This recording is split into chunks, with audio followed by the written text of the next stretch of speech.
Welcome to Hardly Initiated. It is your host, Tyshawn Jackson, in here with my co-host, Ryan Ketchens, and the OG has returned.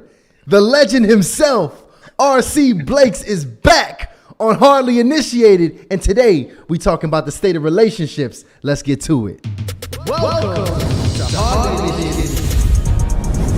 It is your host, Tyshawn Jackson, my co-host. Already tell, man. It's gonna be a powerful right here.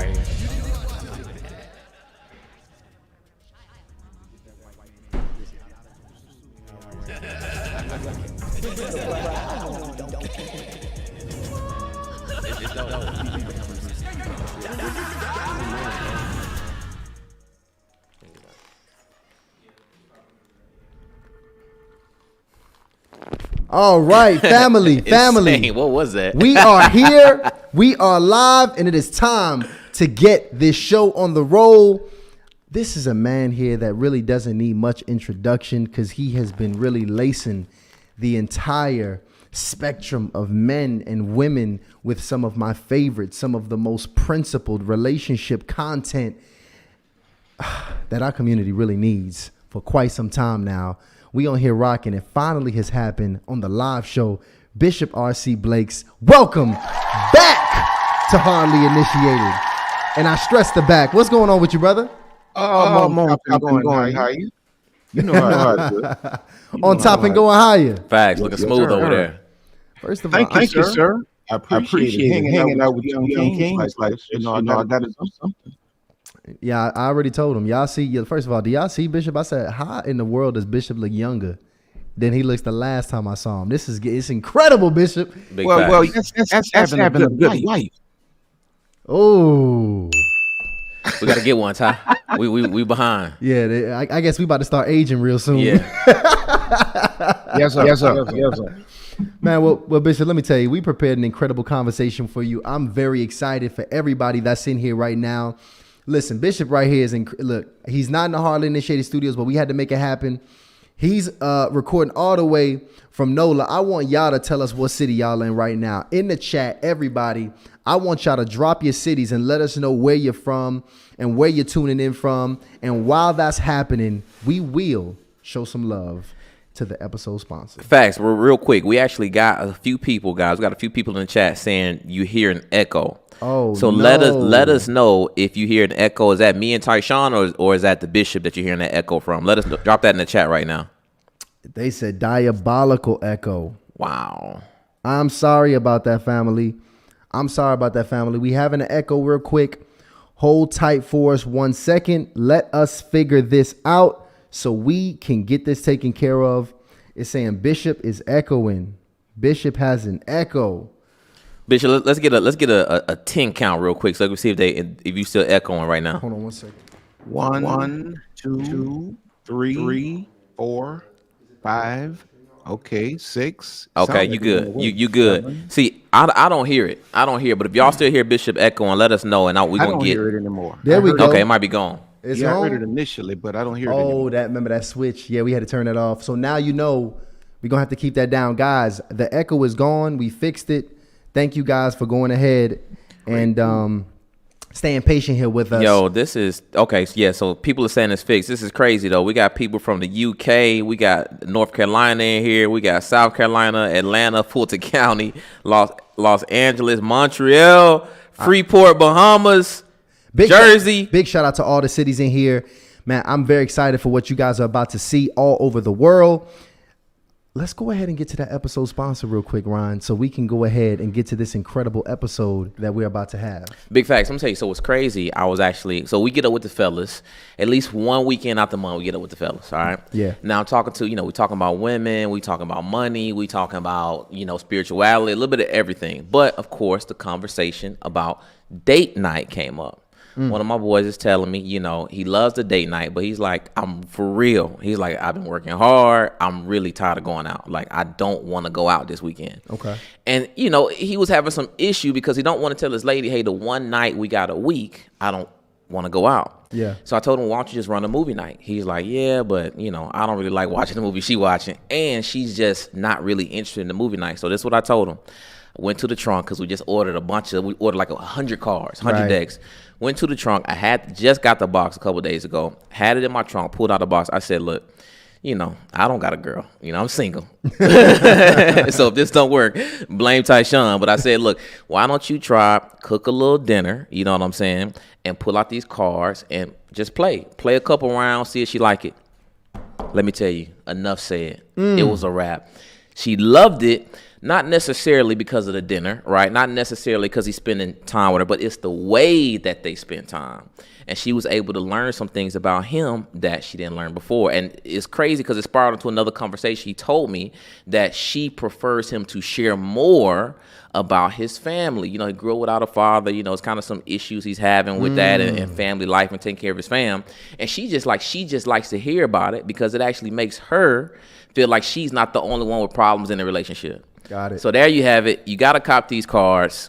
Great for date night, couples, game nights, everything. And all you got to do is click the link in the description, and I'm getting ready to drop it right here in the chat right now. Let's do it. You guys got it. The link is in the description for the Hardly in Love cards. So They go just ahead. do so many things. It's very versatile. You can use them in a lot of different ways. Make sure you guys send us a photo. We got a very special video at the end of this episode that we are going to put here with all of our family members that sent us over the photos of them using the deck. And we also, man, let me tell y'all, RC Blakes, he has an event in Atlanta coming up that we're going to be announcing to you guys, Queenology, giving you more information at the end. So it's going to be a treat. Y'all need to stay to the end of this episode to hear more about that, because you got to be in the city there as well. And RC Blakes actually allowed us to come in the building. We still allowed to come, RC? Oh, yeah, you got to come. You got to come. The ladies have questions that they want some kings to answer. And so there's going to be a point where the women will be able to ask questions of the panel of men, you guys and Dr. Tart, that they've always wanted to ask a man. And so I'm going to sit in the audience and I'm going to just kind of, look from the audience. So you won't get in trouble. That's he gonna have us get in trouble. Oh, y'all got me in trouble last time I was on your show. So I've been in enough trouble for 2024. Hey, let me tell you something, man. Listen, when you speak the truth sometimes bring trouble, but that's good trouble. Correct. As a matter of fact, let's see if we can get in some old good trouble this episode, because you called us a king, and I want to speak on that because I want to continue to rise into my kingship, into my king consciousness, and I want every brother that's watching this episode, and even in our culture right now, also to rise into that. On the last episode we spoke of, if anybody didn't watch it, you got to make sure you tune into the last episode when RC Blakes came onto the platform. We really spoke on what it meant to be a queen. You have wrote copious amounts of content, done tons of videos on what a queen is and what it means to be queen conscious, but we didn't really go into what it means to be king conscious. Correct. And that's what I want to do here today. Because when you talk about a king conscious man, how do you define what a king conscious man is? Well, when the first thing a shallow person might do when we start having these conversations is to say, oh, well, there's no such thing as a queen or a king. It's not a position, it's a disposition. And when you think about the concept of a king, what separates a king from any other man in a kingdom? It's his mindset. It's the expectations that he has for himself. It's the expectations that he has for those that surround him. It's his approach to life. It's his dignity. Watch this. When a man is king conscious, he lives with his responsibilities at the front of his mind. When a man is king conscious, he's not led by his loins because he's guided by legacy. He's a king. A king is responsible for more than me, mine, or me, my, I. A man that lives as a king, watch this, has an internal code. He follows an internal code rather than trends. He's guided from within. There's a self-government. When a man is a king, who's going to check him? He has to be able to check himself. So there's an internal self-government within a man that is king conscious.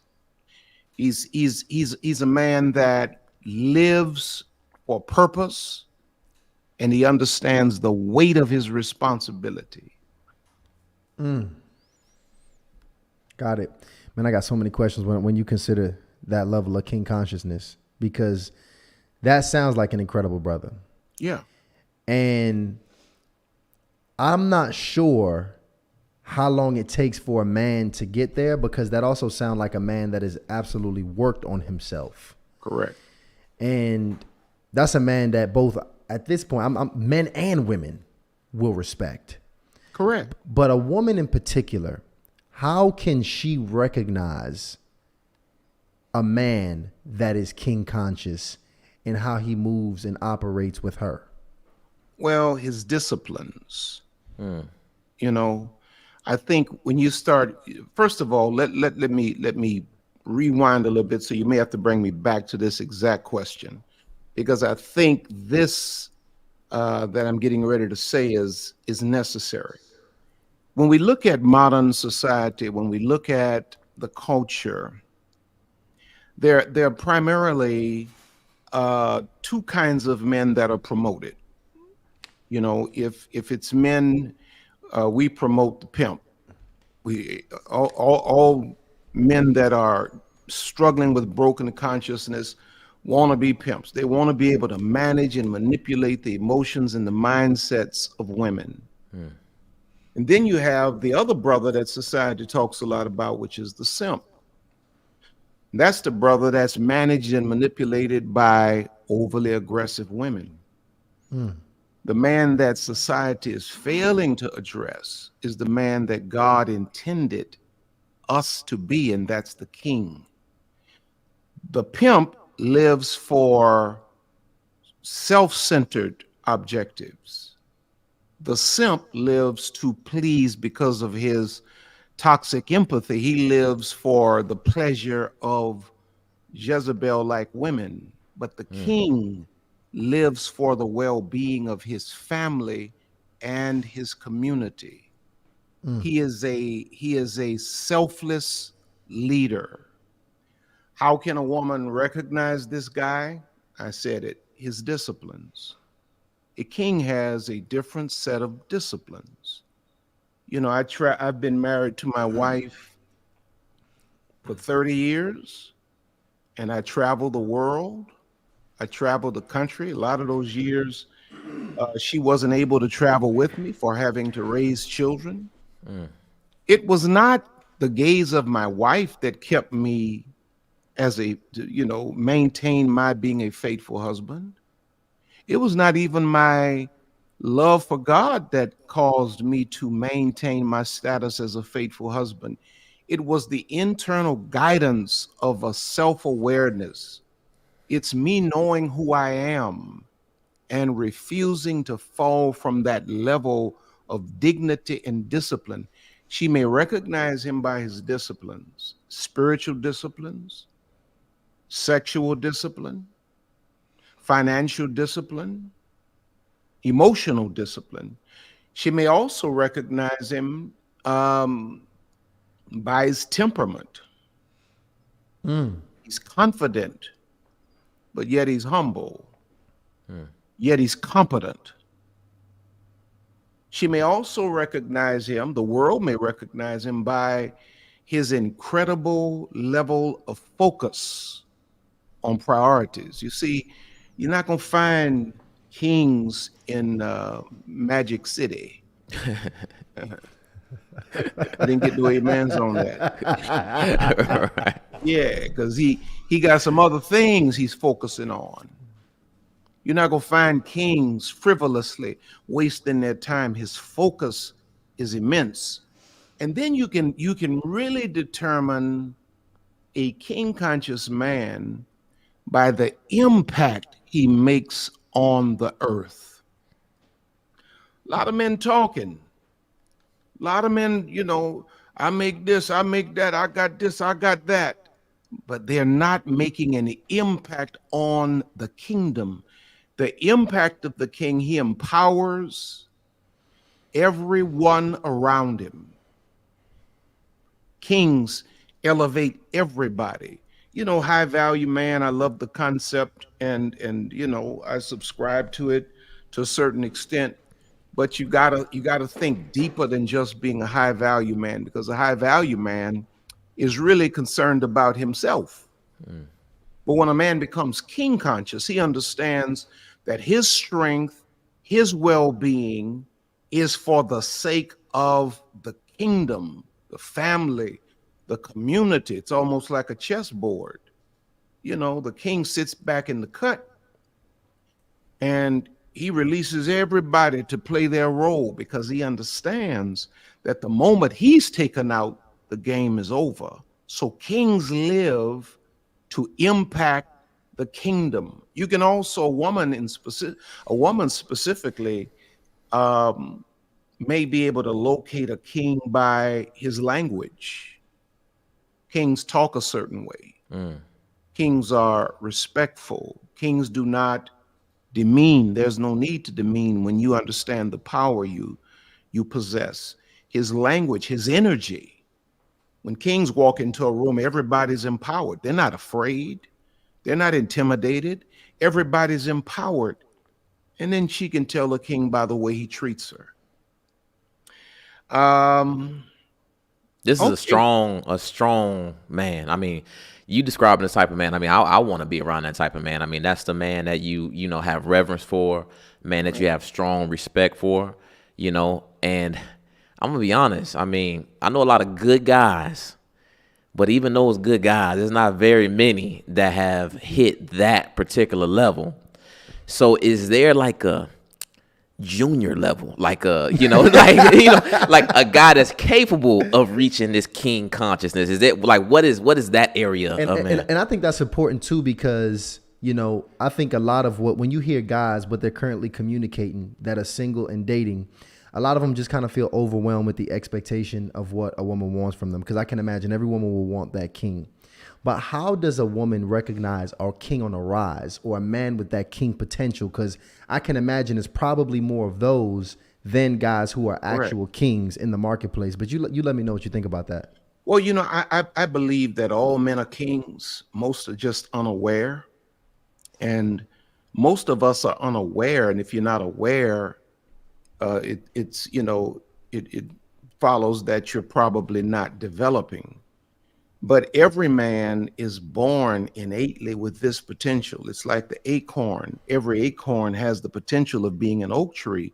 We just need to get that acorn in the right environment, under the right conditions, that it may germinate. Now, ideally, every man should have had a strong father to nurture this king consciousness. You know, like I describe all of this stuff. Well, if I flip this camera a little bit, there's a big poster of a man that looks just like me, or I look just like him. That's my late father. You can see the edge of it over here. Well, everything that I just described, my father modeled. So I learned this through observation. Now watch this. There was a season that I was rebellious and I wanted to go in a different direction, and I tried to do that. But the imagery of this kind of man was seared into my subconscious and even my conscious mind, that when I tried to go in an opposite direction, the imprint of having had a very present and powerful father always came to the forefront of my thought. And I realized that I was living beneath the standard, beneath what the creator designed and developed me for. And so every man, you know, and another thing I think we have to keep in mind is that this is a constant evolution. I'm evolving now as a man. At 59 years old, I'll be 60 in July. I'm evolving in terms of how I govern myself, how I run my kingdom, how I deal with my queen. You know, just a few weeks ago, man, uh, Holy Spirit had to teach me some things about how to deal with my wife. You know, she wanted to discuss something and I wasn't ready to discuss it and I didn't handle it right. And so I had to come back and I had to apologize. My point is, this is not about perfection. This is about being in the process. And the biggest part of the process is being cognizant that this is who you are as a man. And once you accept that this is who you are, what happens in your life then is that you don't need to compare yourself to R.C. Blake's. I've been living twice your years. You don't need to compare yourself to no other brother. You need to compare yourself to the man in the mirror of your own soul. There's an imagery each man has of himself, the best version of himself. You got to learn to reach and strive for that version of you. But when you accept that this is who I am, this is what God created, this is the ideal for me. It's not about perfection, it's about progress and process. What happens then is you begin to self-govern as a man. You begin to look at your behavior next to the imagery of your true standard, and you begin to self-correct. That internal policing that all kings possess will begin to manifest in your life as a man. So don't try to be perfect at this, because none of us are. We just need to be cognizant and we need to be submitted to the process of growing in the direction of the best version of ourselves. I like that. I think that's fair. Yeah. Yeah. Men can do that. No, Absolutely. that makes a lot of sense. And I can imagine, I mean, when I think of, me and Ryan and even every man around us at this stage that we're in, all of, us, I would consider myself even a king on the rise, Ryan a king on the rise, and the brothers that we deal with. I can think of a few kings that we know, but for the most part, we are, on the rise. And for a brother who's single in particular, when I think of this king, I think of a man who's building a kingdom, who's Correct. focused on expansion. Do you feel like a single brother can be a king, or can you really only reach your full kingship with a queen? No, absolutely. I believe that a single man is a king.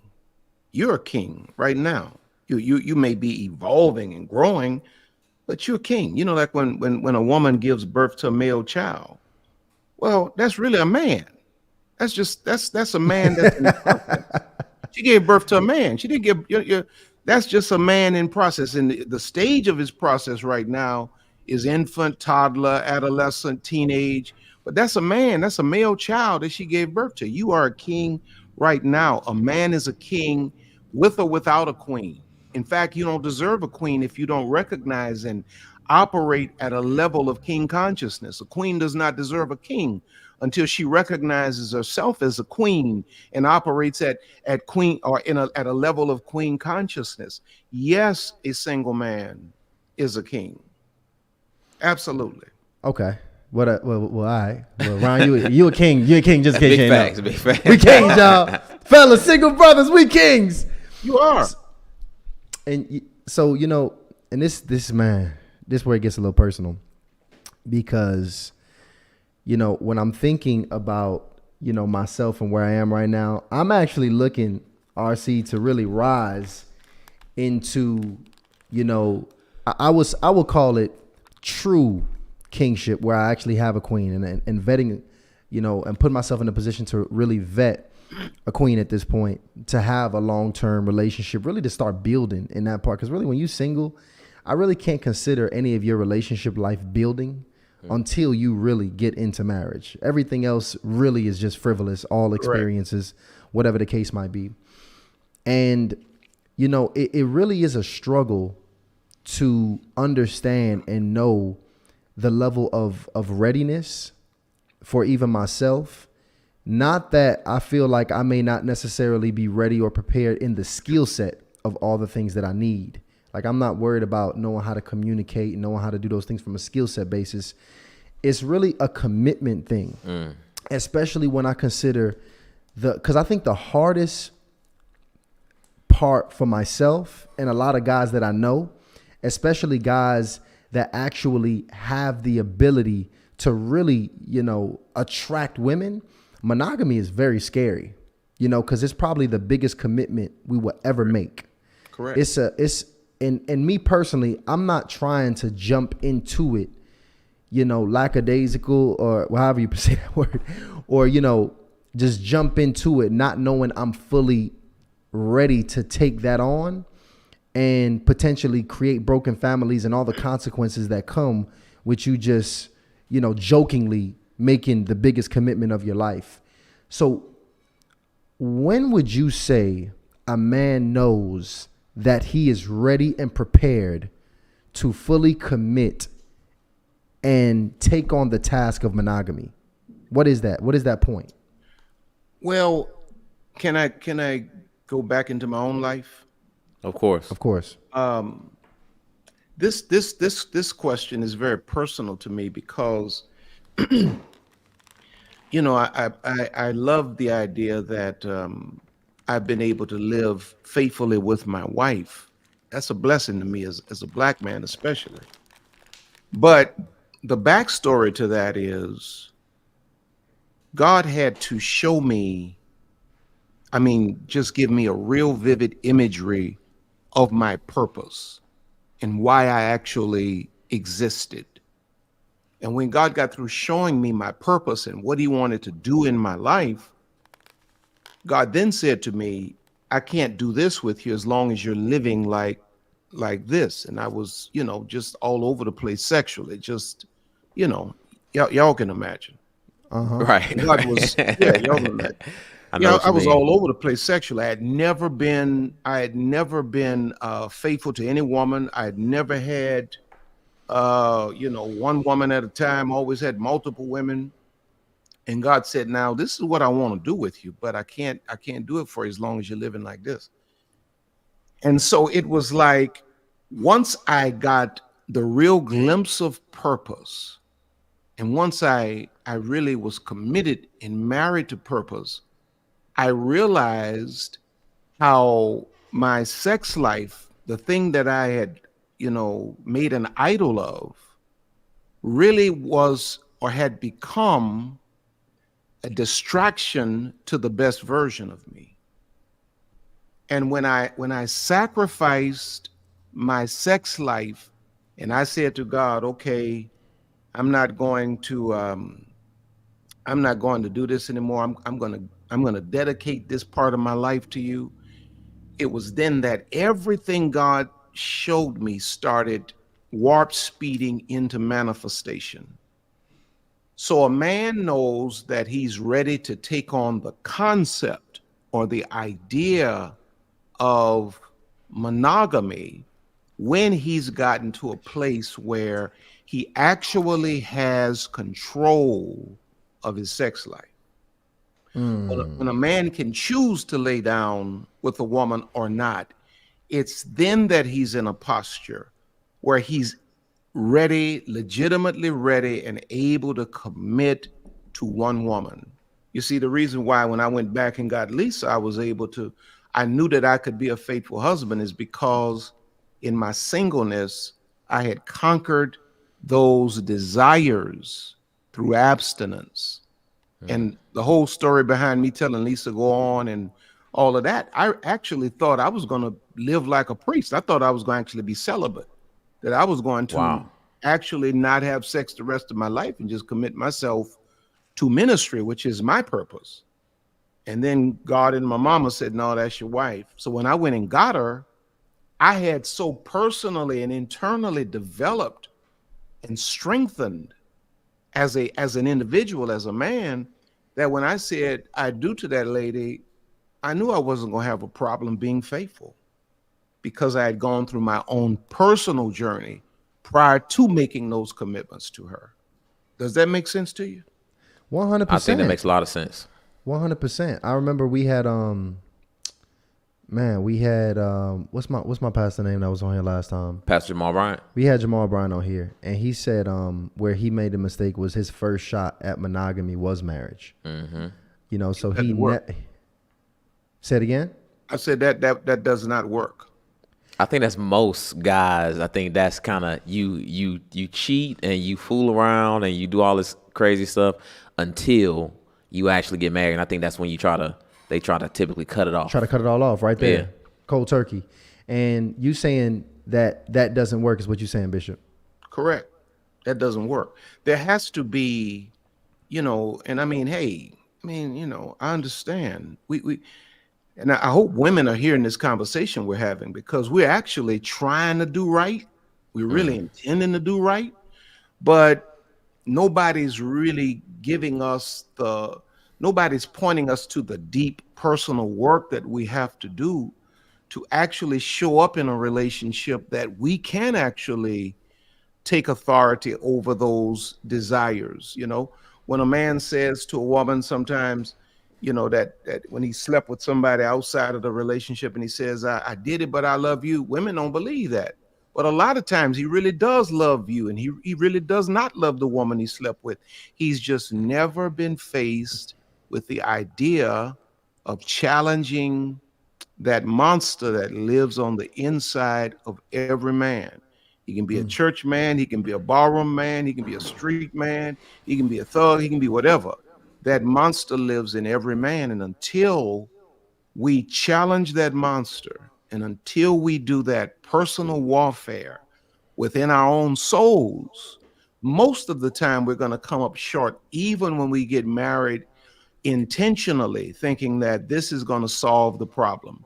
Now, you got to solve the problem as a man personally before you show up in these relationships. Now, is this so when you solve this problem, is this like a one-time fix, or is it something that is going to continue to come up and you kind of got to put these different remedies or, barriers in place to stay on track? Well, for me, and I dare not presume to speak for everybody, but for me, the difference maker for me has been the Holy Spirit. God for me is not just some religious idea we push on Sundays to get people to show up in buildings that's called churches. My relationship with God is very, very personal. And so for me, my saving grace and the empowerment that has kept me above, the level of my flesh has been the presence of the Holy Spirit in my life. Second to that is surrounding myself with the right kinds of men that promote that level of dignity. And then I guess the third thing would be, to position myself and to keep myself out of situations, because even as a pastor and as a man that's turning 60 years old, if I put myself in the wrong positions, and if I lose my spiritual disciplines, and if I, by chance change my company and the people that influence me on the regular, we can go right back to square one, because that thing never dies. That thing never dies. Nah. And I'm afraid of any man that says, well, I feel all that. Right. But Holy Spirit, come on now. Holy Spirit, an awareness of who I am, an awareness of what's at stake. The kingdom I got to defend. These are the things that keep me on the straight and narrow. And my business is so plentiful. I just don't have time to give as much attention to things that don't serve the greater purpose. But that's pretty much how I stay on track. It's not like no, presto magic kind of thing. You're going to be a man the rest of your life. And you're going to have those internal situations the rest of your life, but you can live at a level that transcends it. Now, okay, let me make it more practical, because this how it seems to happen. This is where it get real tactical for my brothers. And I'm gonna go in your shoes. Lady Blakes is out of town. You're in town for the weekend all by yourself. You kept yourself nice and busy during the day doing your work like you normally do because, you know, you building, you doing what you do. It's about 5, 6 p.m. You get that little feeling in your chest, you know, you kind of get that little lust start hitting your chest a little bit. And wherever it typically start in my chest, all right? And then it start going everywhere else. You get a little text. You get a little text from somebody that you was dealing with way back in the day that want to check on you. She's love what you're doing. She's so proud of you.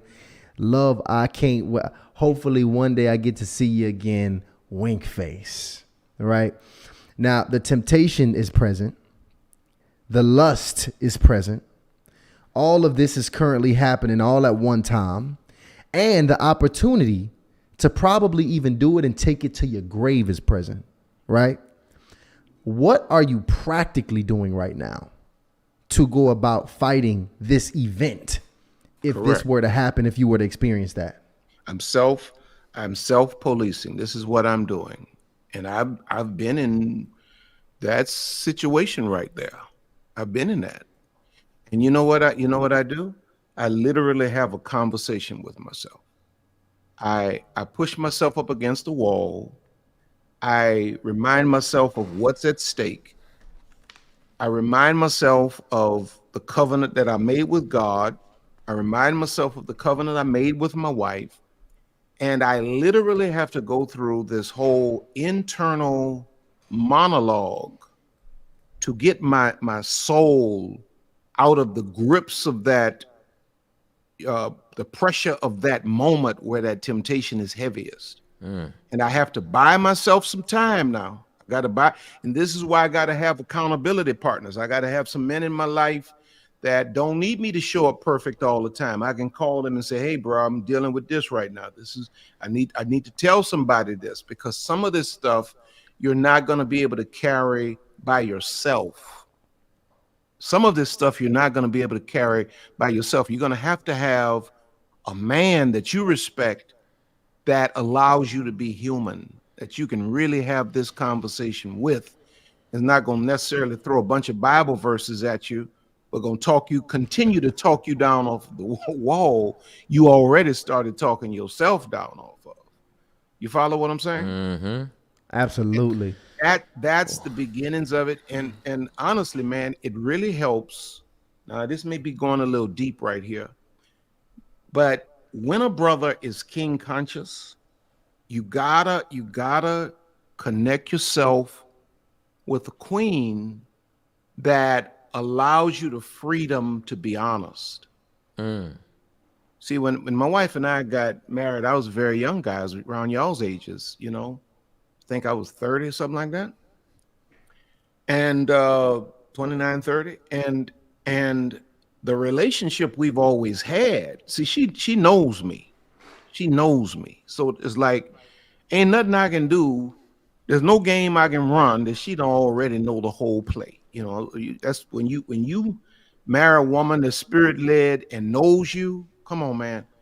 And so when we were younger, she gave me the liberty to be able to have these conversations with her when these moments would arise, and she would never judge me for it. And I was able to say, babe, you know, XYZ happened, XYZ happened.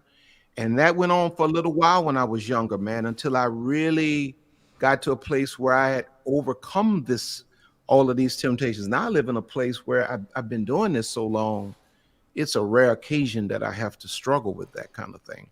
But initially, you got to talk yourself down off the wall. You got to know your vision. You got to know your purpose. You got to remember what's at stake. You got to say stuff to yourself like, man, are you really going to risk all these years that you've been working to build this for 3 minutes, 4 minutes, 5 minutes, however long you won't lie and say you go? Hallelujah. You know, are you really going to risk it for this amount of time, for that little bit of a thrill? That's the way you got to talk to yourself as a man. Because when we stop and look at it like that, it don't make no sense. Especially not when you have a whole wife at your house.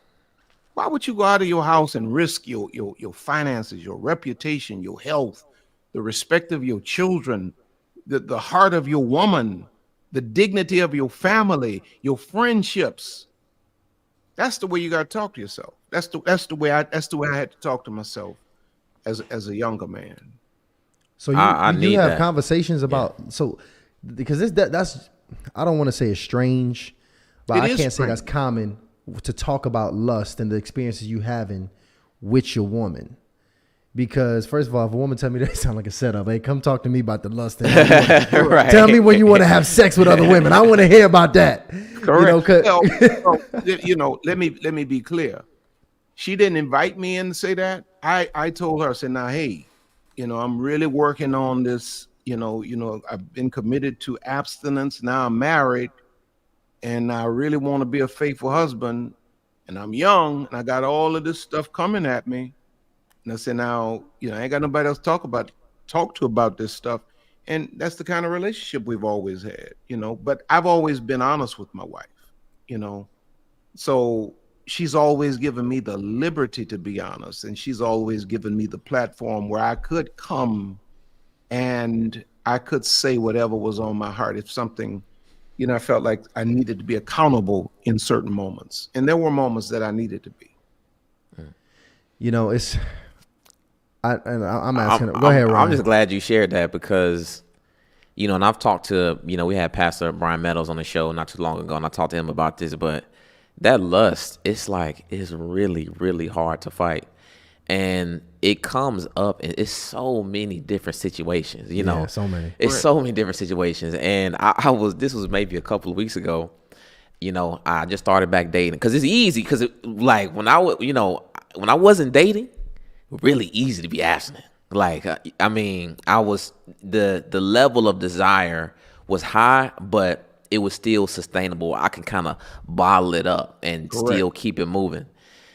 Oh my God, I started dating. It's only been a few weeks, and man, RC, Access. it's crazy. I was outside. It was like last week. I remember we was outside, and Yeah. I got a text. It was late, and I got a text, and I said, Ty, I just looked at Ty, said, I need help. And I looked at the text. We outside. I just screamed. I literally just screamed. I was like, ah, because I really felt like it's this uncontrollable like thing in me, and it just was just very unsettling. And I'm just at the point. I'm like, man, I don't know if I can even date because the situations that come up. I even found, and you let me know if you should even deal with this type of one. But I even found that because because I'm sexually reserved, and I'm just I'm just like no nonsense when it comes to certain things like emotional impulsivity and that type of thing. So what I've found is that even the women that I'm just initially starting to date, because I'm not moved by a lot of their emotional outbursts and these different things that they do, sex is being presented to me at such a high frequency. And I'm like, man, like it's like I don't know if it's manipulation or if this is just their way to get my attention, but it's being thrown in my direction so aggressively. And I'm like, Ty, like maybe I just don't even need to date, because I don't know if I can settle this thing. Like, what are your general thoughts about that? Well, I think, looking at you, your profile, where you are, your age, very good looking guy. I think one of the ways a man can begin to kind of differentiate between women that are possible wife material versus women that are not is that a woman that is wife material, you will be attracted to her, but she's going to lead with things that are going to stimulate the higher virtues in you. She's not going to work overtime to stimulate your loins. Wow. That's one of the things that really made me clear that my wife was my wife. My wife having a background of sexual abuse, well, clearly she's sexually reserved. She's not no wild person sexually. And so the level we connected on was intellectual, spiritual. It was my vision. It was how she could help me. It was what she wanted to do, how it meshed with where I wanted to go and what I wanted to do. And the sexual part of it was put to the back burner. So women that lead with trying to stir you sexually are operating on a frequency that is below wife consciousness.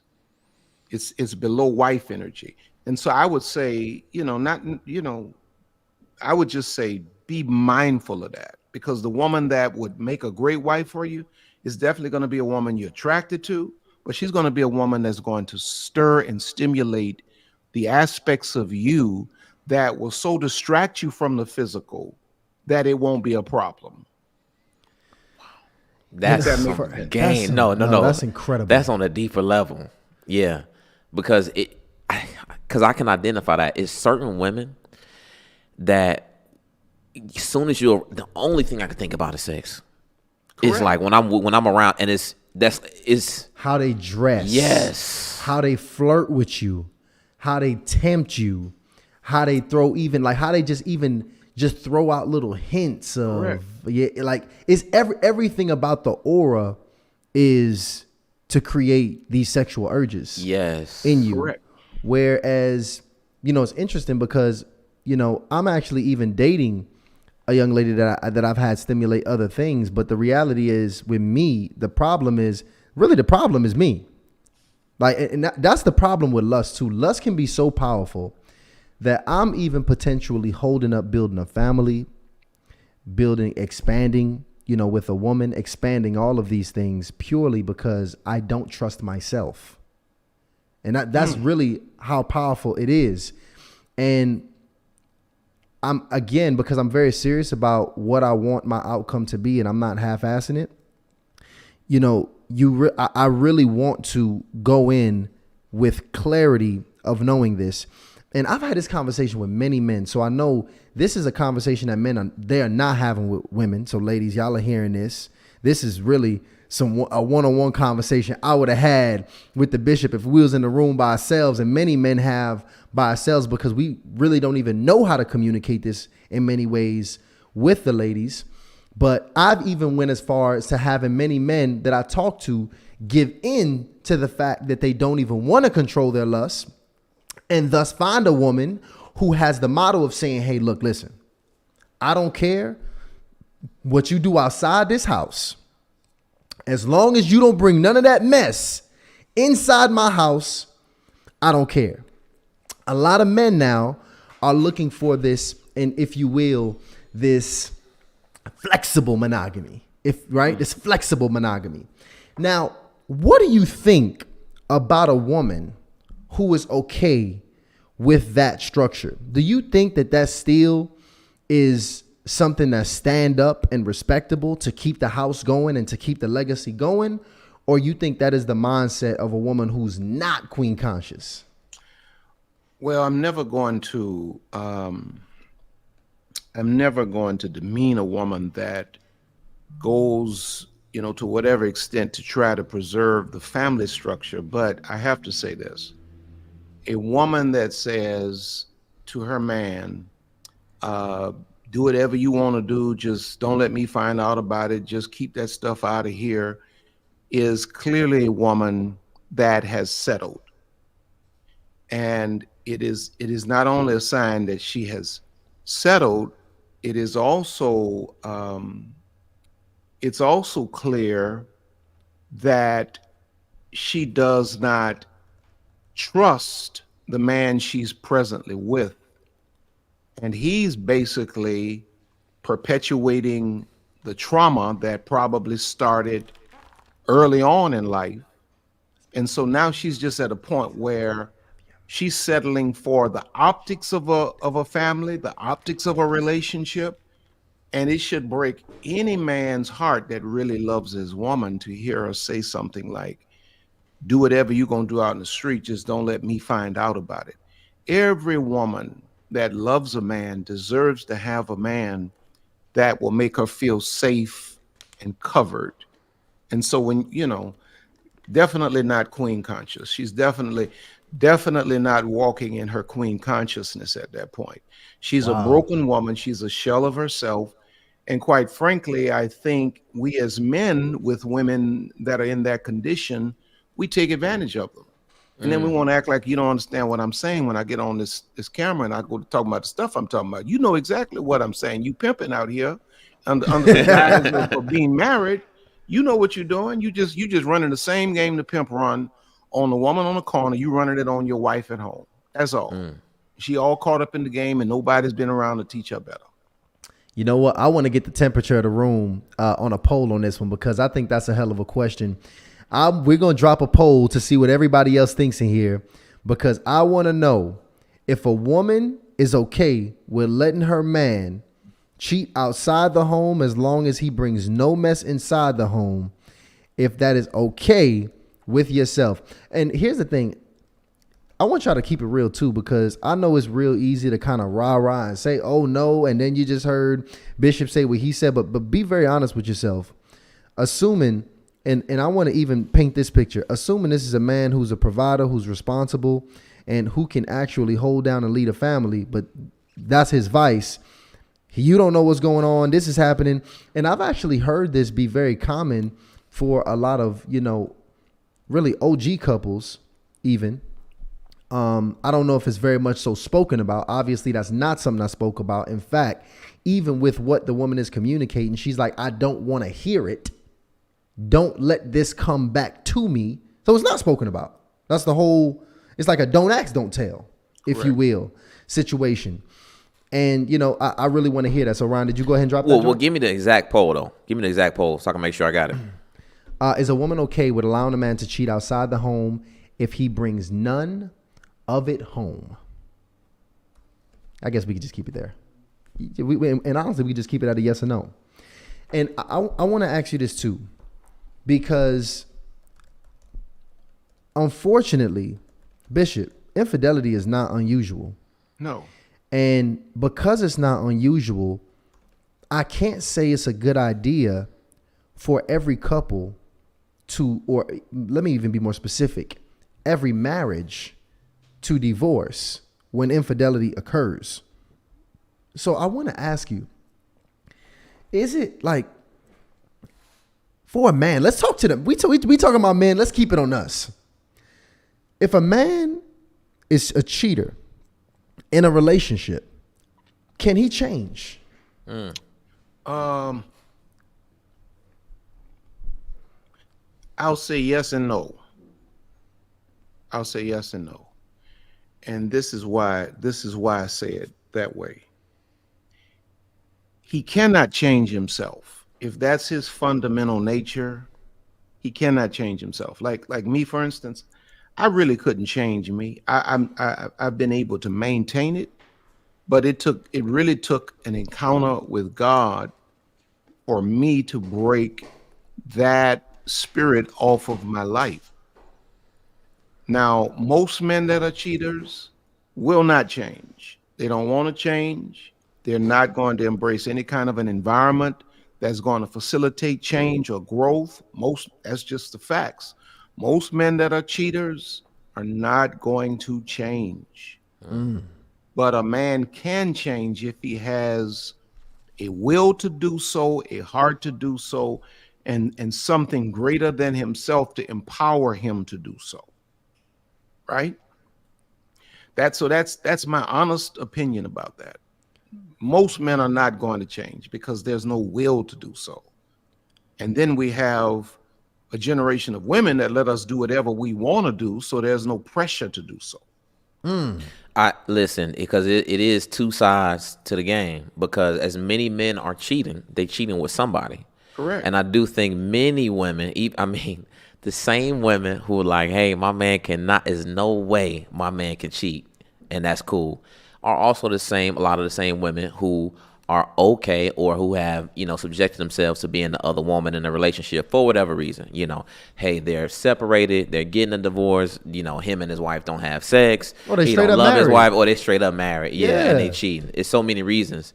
And I'm curious, the woman who is specifically the woman who is currently in a relationship, okay, but that's dealing with another man who's also in a relationship. What is the mindset behind that? Like, if you could break that down psychologically, like what might that woman be going through if she's currently in a relationship and then she's still dealing with another man outside of her relationship that's also in a relationship?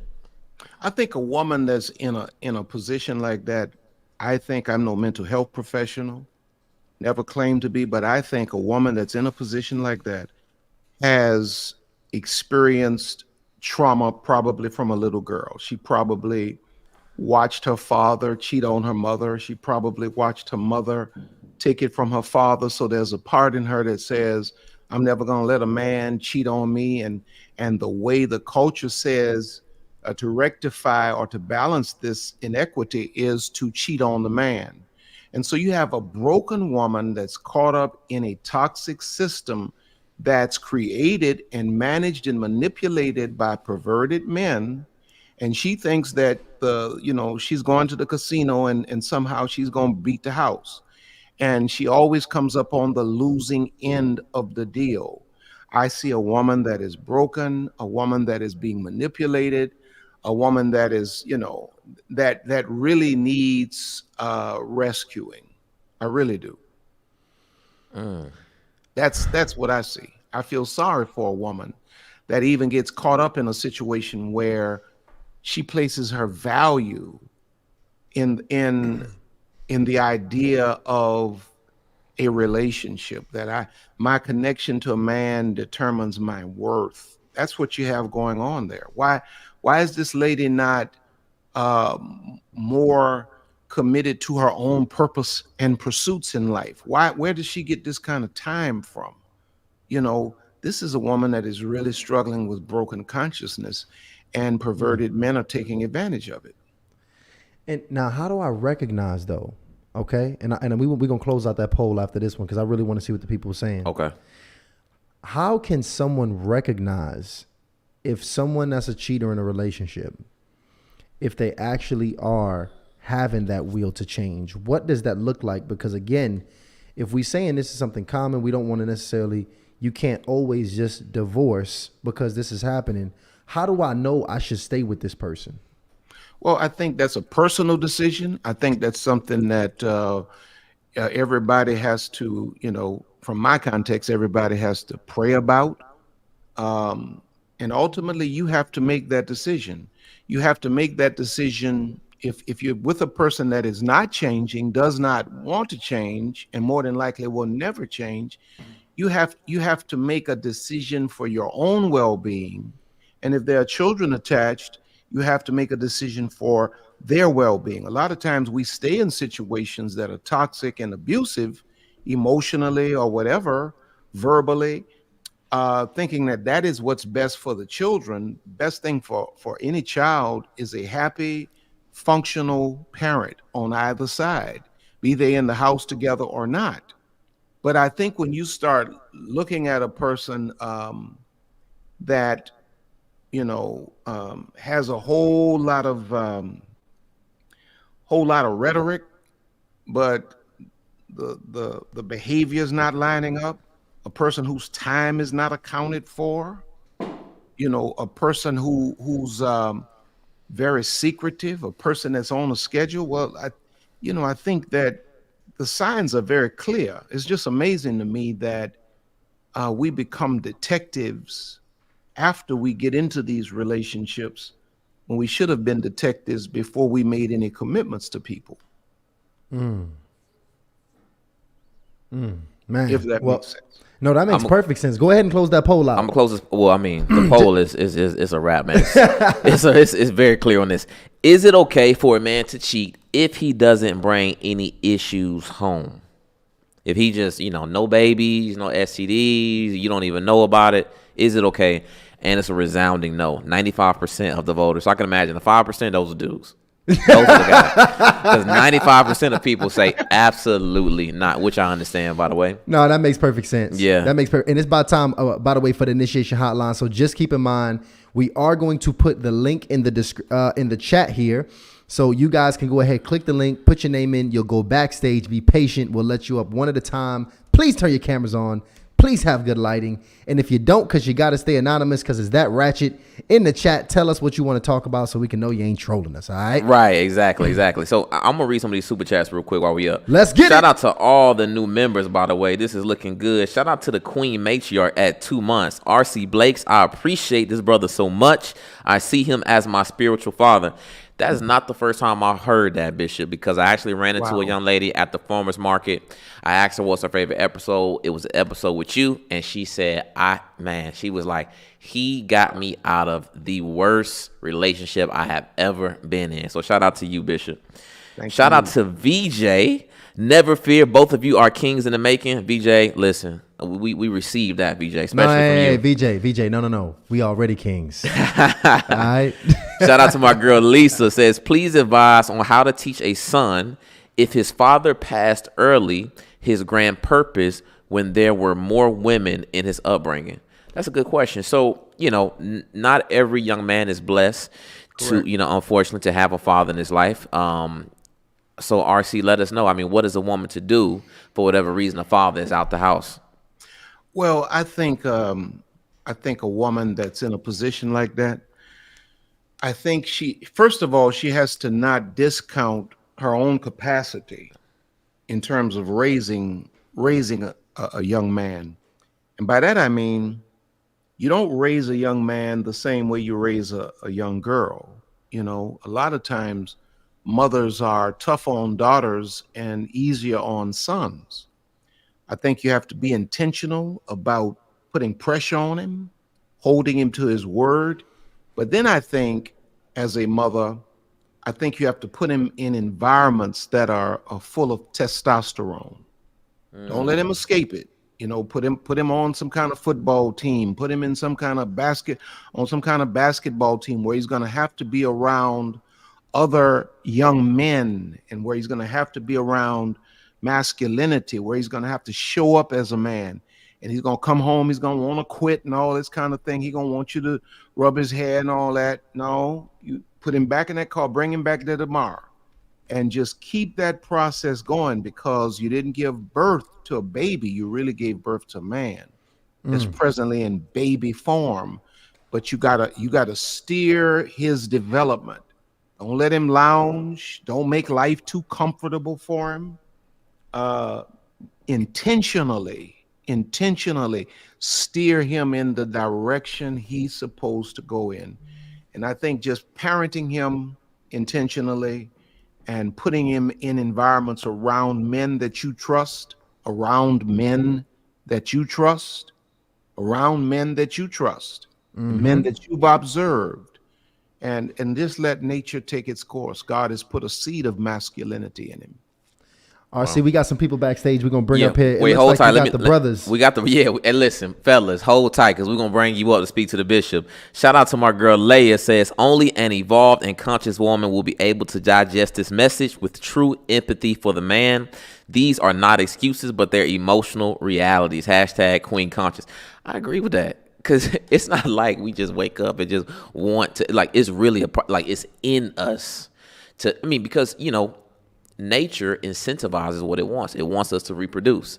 It just so happens it really, really, really incentivizes this particular thing. So it's got us going to look crazy. Shout out to JJ, member for 8 months. If a man was a cheater in a relationship and he changes, what does monogamy look like prior to marriage then, since it must be practiced prior to marriage? Hold off. We're gonna hold that one. We're gonna hold that one. Okay, cool. And shout out to Kamaria. Shout out to Kamaria Walker for joining the Initiate family. But we're gonna come back to that, JJ. So hold tight. Let's go ahead and bring up one of the fellas, Ty. We got Carlos backstage. Carlos, welcome to my Harley gosh. Initiated. How you feeling, brother? Hey, good. How are you? Can you hear me? Yeah, I'm what's blessed, up, brother? man? What's up Oh with my you? God. Now, Carlos. I know this face. Yeah. Because Carlos actually sent us a photo with the Harley Initiated deck. Man, how did that go? By the way, did you use those cards yet? I actually haven't. I'm in the process of just taking things slow. Okay. I'm watching you guys' podcast. This is crazy. I'm actually on here, but no, I love you guys. I'm 26. I'm originally from Maryland, but I live in Massachusetts. I don't even have a question. Honestly, just hearing all of just previous episodes and even this episode, it just confirms that I'm involved with a solid woman who makes me feel like a king, to be honest. Um, the way we met was just not nothing forced. Everything's been organic, and honestly, just hearing all the wisdom that you guys share, and I have a solid family who keeps me sharp. They hold me accountable. I believe in God, and she also is a believer. Come to find out, it's just encouraging to hear, people who are older than me who are walking in like a season or just the lifestyle that I kind of like dream for myself, and just motivated me to keep doing the right thing. And I'm just praying that things work out. Like I said, met this girl, we just kind of really hit it off, but we both decided just to really take things slow and really be friends, get to know each other. And like RC Blake said, like the right woman will not encourage like the wrong things. Like she actually, so to be honest with you, I'm a virgin, 26. I'm a Wow. virgin. That doesn't mean Celebrate that I that, brother. don't that doesn't mean that I don't struggle with lust. I'm a man, so I still struggle with it. But I told her that I was a virgin, and she actually is like motivated and encouraged by that, and she's encouraging me, to wait till marriage. So it just solid thing altogether, and I'm looking forward to using those cards. I'm sure when I do, it's gonna be dope. Carlos, let me tell you something, brother. Let me know. I want to keep up with this relationship. So you've already sent us an email. We read your email, and actually we got something very special for you. I want you to stay to the end of the video and watch the outro because I think you're going to really like what you see. But yes, keep me involved with this relationship. info@harleyinitiated.com, and let us know how this thing progresses. But much love. I appreciate you coming up here, brother, okay? Yeah, God thank bless you, guys. sir. You too. God bless that man. Man, shout out to my versions. He's soul tieless. Oh, my has no soul goodness. ties. Hey, man, let me tell you, man. Big shout out. Listen, ladies, y'all see these brothers are here now. Y'all see them. You see the caliber of brothers that we got watching Hardly Initiated. We about to bring one of the next brothers up, and please keep coming backstage. We got the link here. I want anybody, guys, you're struggling with infidelity, right? This might be going down in your relationship. This might be something that you think you're struggling with. You got a partner, you don't know what's going on. Come talk to us. We got the link right here. Don't be shy. We got RC Blakes here. Seize the day, seize the moment. I'm bringing my next brother up. We got Sterling backstage. Sterling, what's up with you, brother? What's going on, brother? How you doing? I'm blessed, man. How Big about dog, yourself? welcome to the show. I'm doing good, man. I love the content that you guys are putting out, and the bishop. You're not Sterling came- Hopkins, by the way, are you? No, sir. No, sir. Okay. No, sir. And I came across one of the bishop's videos about a year or two ago about forgiving self and moving on. And it was one of the best videos I saw. I was having a bad day and I saw it and I go, wow, we really have to accept ourselves and then move forward to actually have a life. We're not here to be perfect.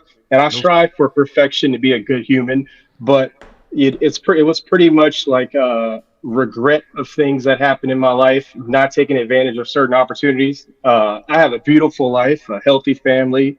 I'm successful, but there are things that I dropped the ball on when I was a younger guy. I go, Jesus Christ, my parents blessed me like this and I screwed up.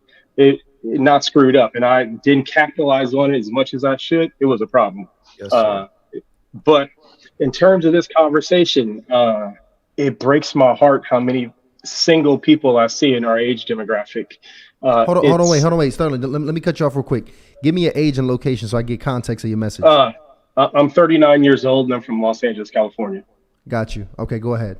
So like when I go out to eat with my wife, I look around and I go, holy crap. It's a single epidemic right now. Mm-hmm. Social media is not doing us any justice. This type of media is, yes, but not social media. And then when I look at our sisters, it's like even more of them are single. And then so I look around the Hispanics, the Asians, Caucasians, they're single too, but it's not like our community. Something happened in our community to where people stop desiring families. Like people have totally forgotten the essence of life in general. It's not about what you can acquire, how much education you get. It's about your legacy, the children and the family you create. Like the actual purpose of life is not just to attain material things that will get old and need to be replaced. Luckily for me, I've been with my woman since 13 years old. So 13 to 39. Wow. And I did not believe in monogamy until I got married. I told her she'd have to deal with it or leave. I'm a man. You're a girlfriend. You don't get wife not a conflict. You don't get wife things when you're a girlfriend. Privileges. Right. Yeah, there. Thank you, brother. You don't get wife privileges when you're a girlfriend. It was hard for her, and I didn't feel anything bad about that. Like I didn't have any single qualms about playing the field, but I always kept my main chick, the one that I knew that I loved, my solid, right there because I figured in time she would be my wife. I just wanted to have my fun because I was young and decent looking. So what I've noticed is women have to start understanding that, ladies, you have to put finding a relationship and a man at the forefront of your mind. And what that means is this.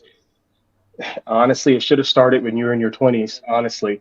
But if you're over 30 years old, you have to understand that it's going to take about 4 to 5 years for a man to actually want to take you and make you his wife, like where he trusts you and he's down with you, because you're going to only get a chance to mess around with them after work, on the weekends, and on during those time categories. The male is not trying to necessarily court you and make you his wife. He's trying to fill you out as a woman. Some men, it takes longer than others to actually figure that part out. But the woman has to understand that infidelity is in a man's nature. That's normal. It's not even bad. But if a man if a man decides to be faithful to you and actually, be monogamous with you, you should cherish that and covet that. But if Hold on, he's screwed, wait, Sterling, just pause real quick because I want to get context. You're currently married, correct? and are you in a faithful monogamous relationship? Yes.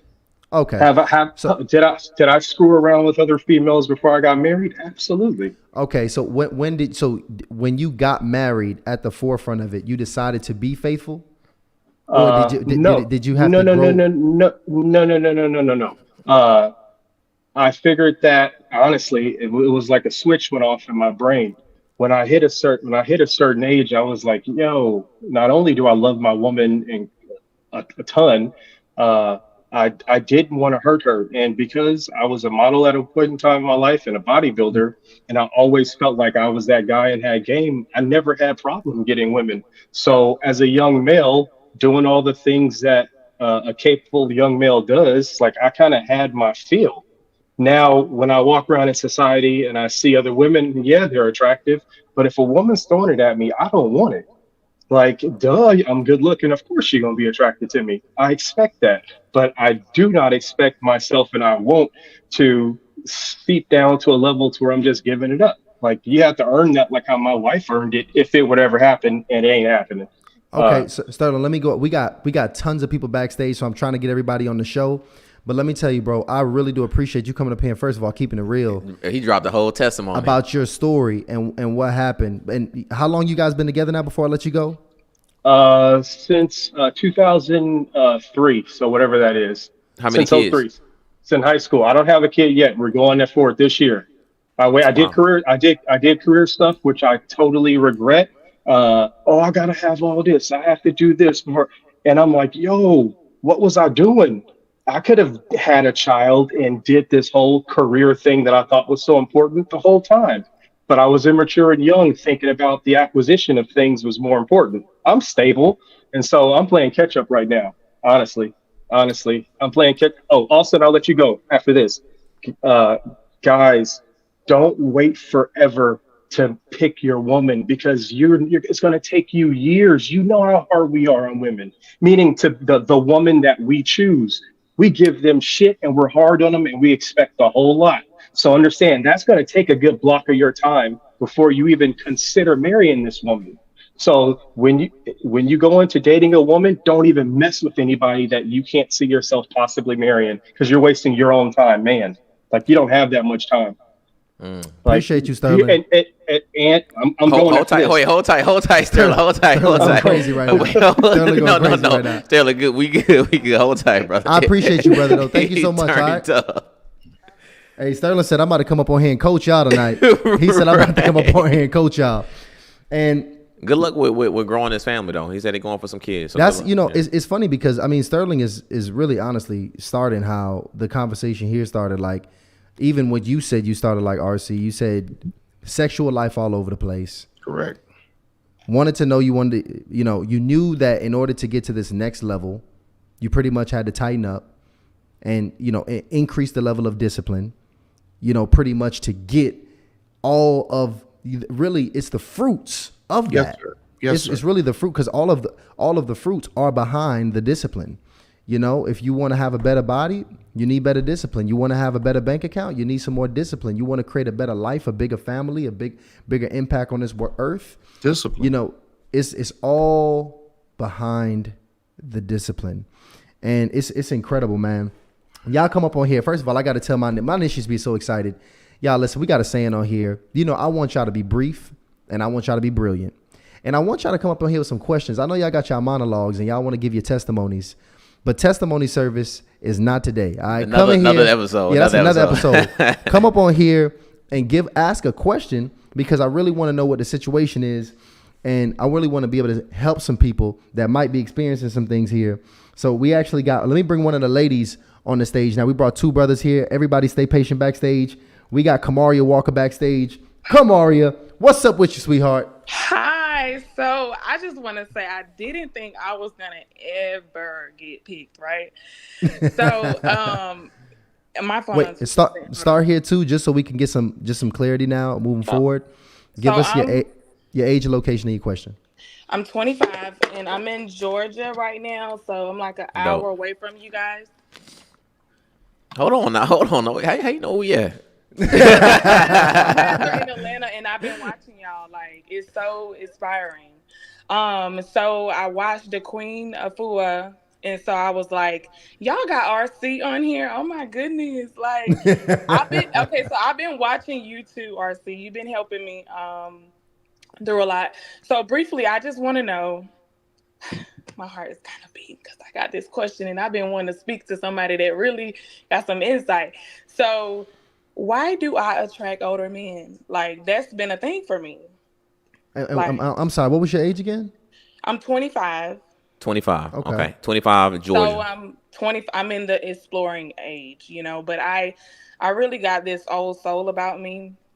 I get that all the time. So my question for RC is, Bishop. Let me stop saying RC. Bishop. No, RC is fine, baby. Bishop RC. Okay. We don't need all those titles. We don't need all those titles. That's right. So I'm on this spiritual journey. Like, I've gotten my life, back right with Christ, because it's been like one of those, seasons for me. So I'm celibate.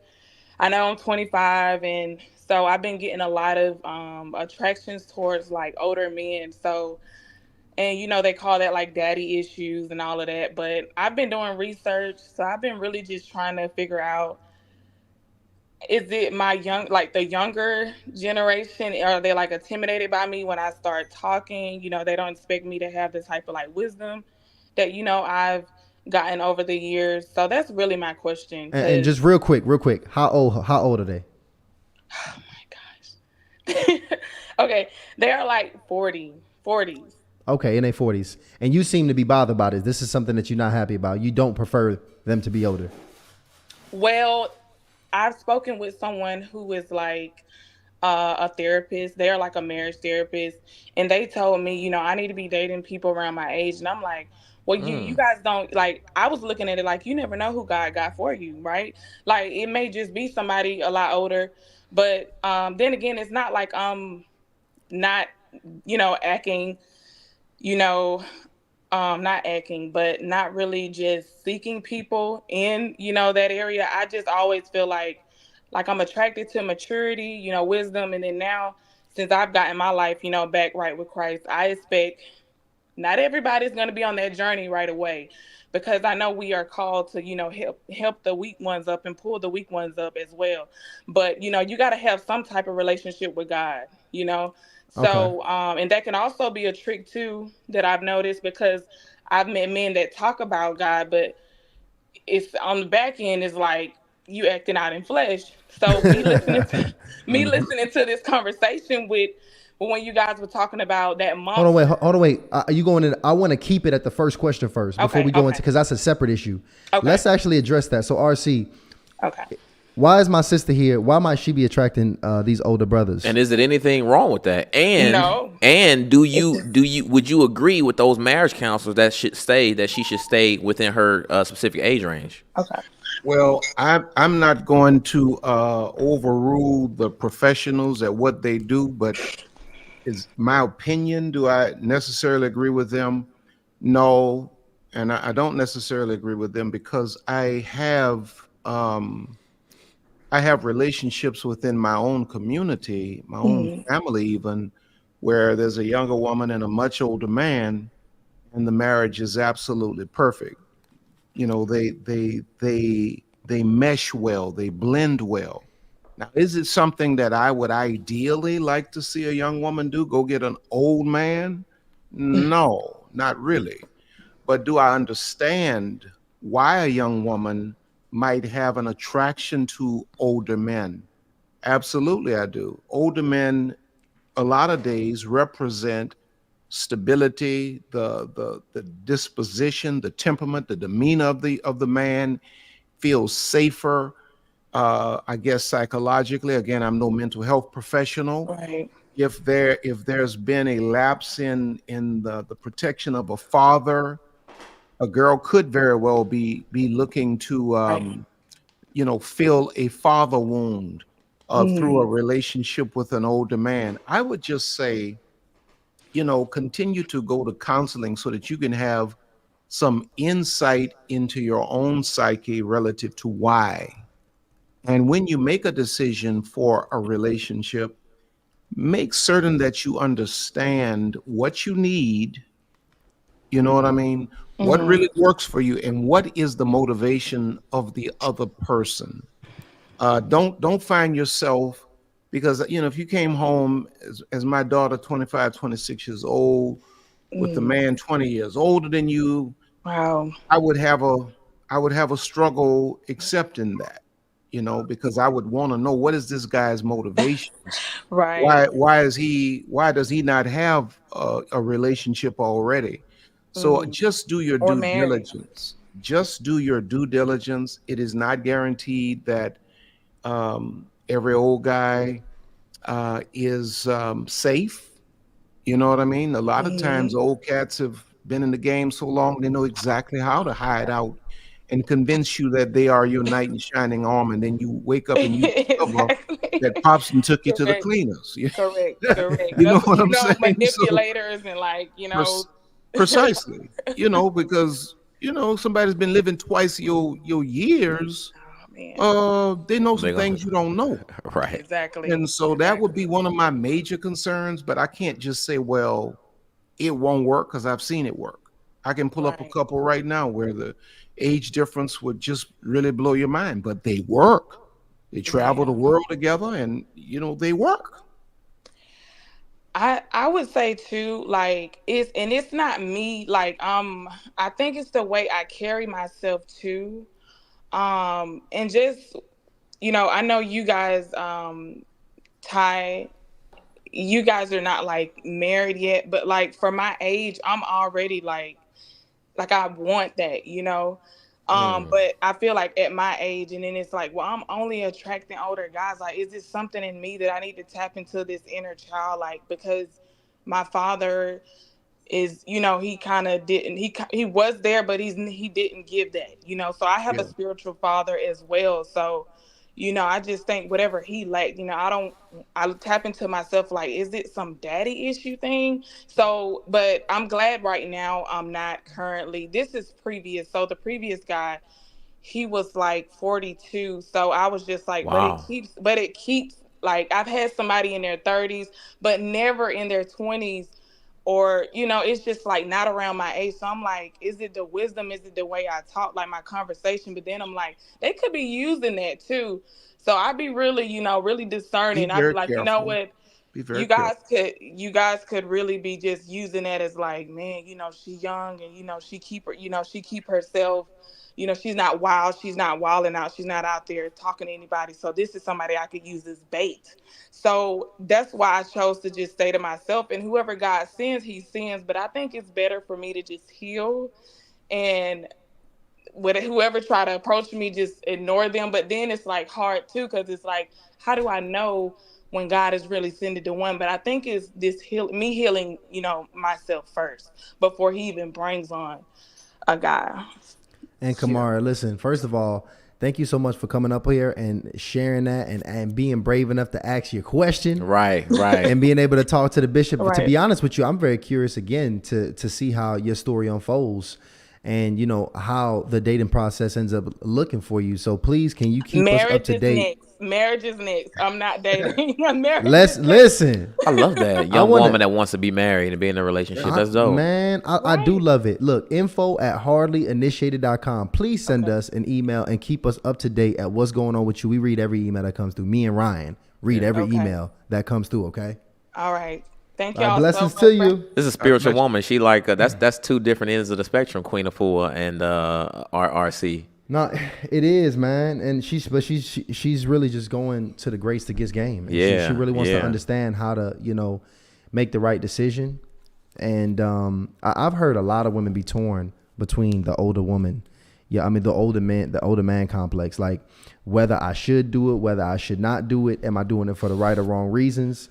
That's a real conversation. So I really think that you gave good counsel, because the reality of it, the age has nothing to do with the integrity of the man that you're dealing with. There's some scandalous men at 25 years old, some scandalous men at 45 years old. Absolutely. So you really gonna have to have the discernment and understand how to know and discern the men that you're dealing with, to know who's got the right heart, mind, and intention to do and build and be aligned with you.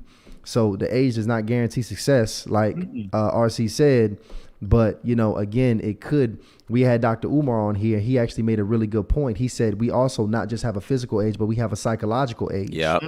And, a lot of times with our men, especially with how our culture is, our psychological age is developing rather slow. So a lot of times, especially for my women who your psychological age is rather mature, you got to find a man that psychologically is on the same age as you.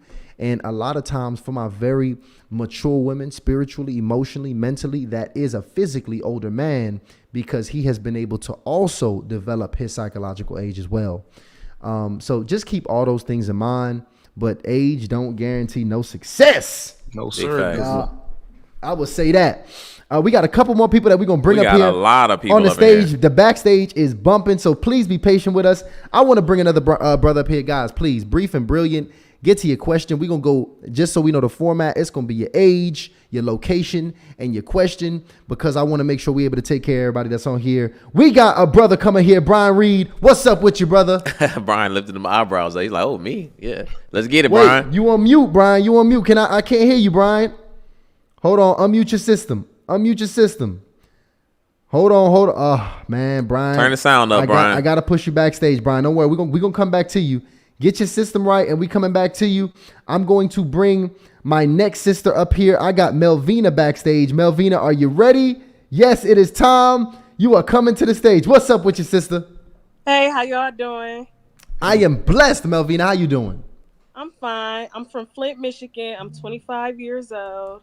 And The 25 is the number tonight. I mean, All right.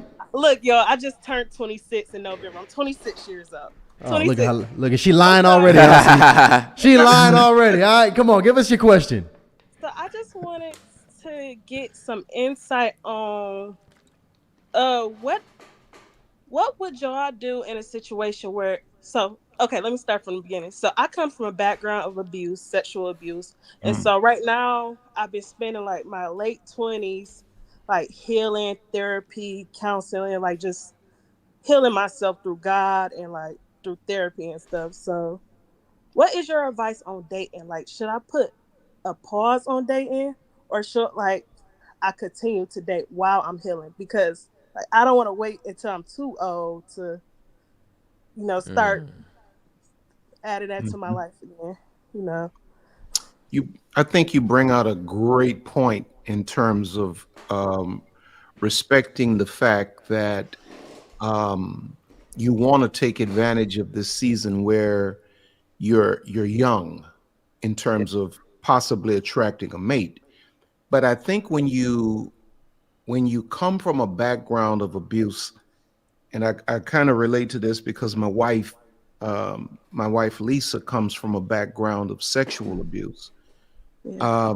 It's going to be very, very, very important that you choose men of a certain kind of temperament, Yeah. because if you choose men that do not have a certain kind of temperament, they can trigger you and they can really set you back Yeah. further. And so I think for you, though I respect the idea of wanting to mingle while you're young, I think it's going to be very important that you keep those connections non-sexual, Yeah. and that you really analyze the character of the man, and you ask yourself the serious question: with any man you might spend time with, how do I feel with this guy? Because the energy of the man has to be safe. If you feel jittery, you feel manipulated, you feel anxious, that's not your guy. Not when Yeah. you come from a background of abuse. I think the main thing I would say to you is find your purpose, marry your purpose, and get to a point where you don't need a man. Because Yeah. when a woman gets to a point where she's so married to purpose that she does not need a man, it's amazing how you attract husbands at that point. And so, Wow. do you is what I'm saying. You know, Yeah. don't come with this idea, well, I don't need no man, I don't want no man. No, I'm saying Mhm. get to a place where you're so fulfilled as a woman that you're just living your life and you're happy within yourself. And Mhm. then you won't have to search. You'll attract and Okay. you'll improve, you see. But be very, very careful, because this Yeah. is a very dangerous and deceptive world. And Mhm. with your background, I want you to be especially selective. Okay. Man, let me tell you something, RC. What you saying is so heavy because as men too, we can feel when a woman is at that place where she's just doing all the right things, where she's in love with herself. And I remember Ryan, actually, man, me and Ryan, we taking a walk on the belt line here in Atlanta. It's beautiful weather. The ladies are all over the belt line. Oh yeah. Ran into one very beautiful lady. She was jogging on the belt line. And she stopped, gave me a hug. Oh, hey, Todd, blah, blah, blah, blah. Beautiful young woman, right? I'm like, who is this? Right. And, I told Ryan, I met her a while back after she left. Ryan was like, yeah, who is this young lady? I was like, yeah, man, I met her a while back, blah, blah, blah. Around the earlier moments of, starting a podcast. She's always been a fan, always been encouraging, always been doing this and that. And, he said, why didn't you, engage? I said, man, because to be honest, if I would have engaged with her at the time that I was in, I knew I would have done nothing but damage her and mismanage her at this point. And her energy and everything about her was so healthy, from the discipline she had in her life, the other women that I saw her with, the things that she told me she was doing, even how she presents herself on social media. I knew that this was the kind of woman, if I stepped to her, I was going to step to her the right way. Mm-hmm. And even though I'm tempted and I knew that she was even attracted to me and I could have went there, just purely out of respect of her growth and her journey, I said, I'm not going to keep this one healthy. I'm not going to damage this one, because you can feel the Orion in just a few seconds. I was like, she got that wifey energy. And that's what we call it. She got that wifey energy. So ladies, get that wifey energy popping. Man. That's I'm what just it thinking is. about that, yeah. I know exactly what you you're know what talking it about. is. And I really think in many ways, that's what Bishop is telling you. So I really do appreciate you coming up on here and being vulnerable with us and asking that question. That was an incredible question, okay? Thank you. I appreciate y'all. Y'all have a good night. Hey, you too. Good Much night. love. I think Brian is ready. Bryant, man, come on, Brian. Hold on, there we go. Let me bring it back. Brian, you good, brother? Yeah, can you hear me? There sure you go. can. Sound check. What's up, brother? We got it together. Hey, I just want to give kudos to you guys. Hold on, wait. Quick question. Age, location, and go into what you got. I'm 59. I'm just outside of Atlanta, Loganville, Georgia. Love, sir. Yeah. The OG. What's up, man? It's good to see you, brother. What you got Man, for us? shout out to you guys for the great work you're doing. How Thank you're you. touching lives and making a difference.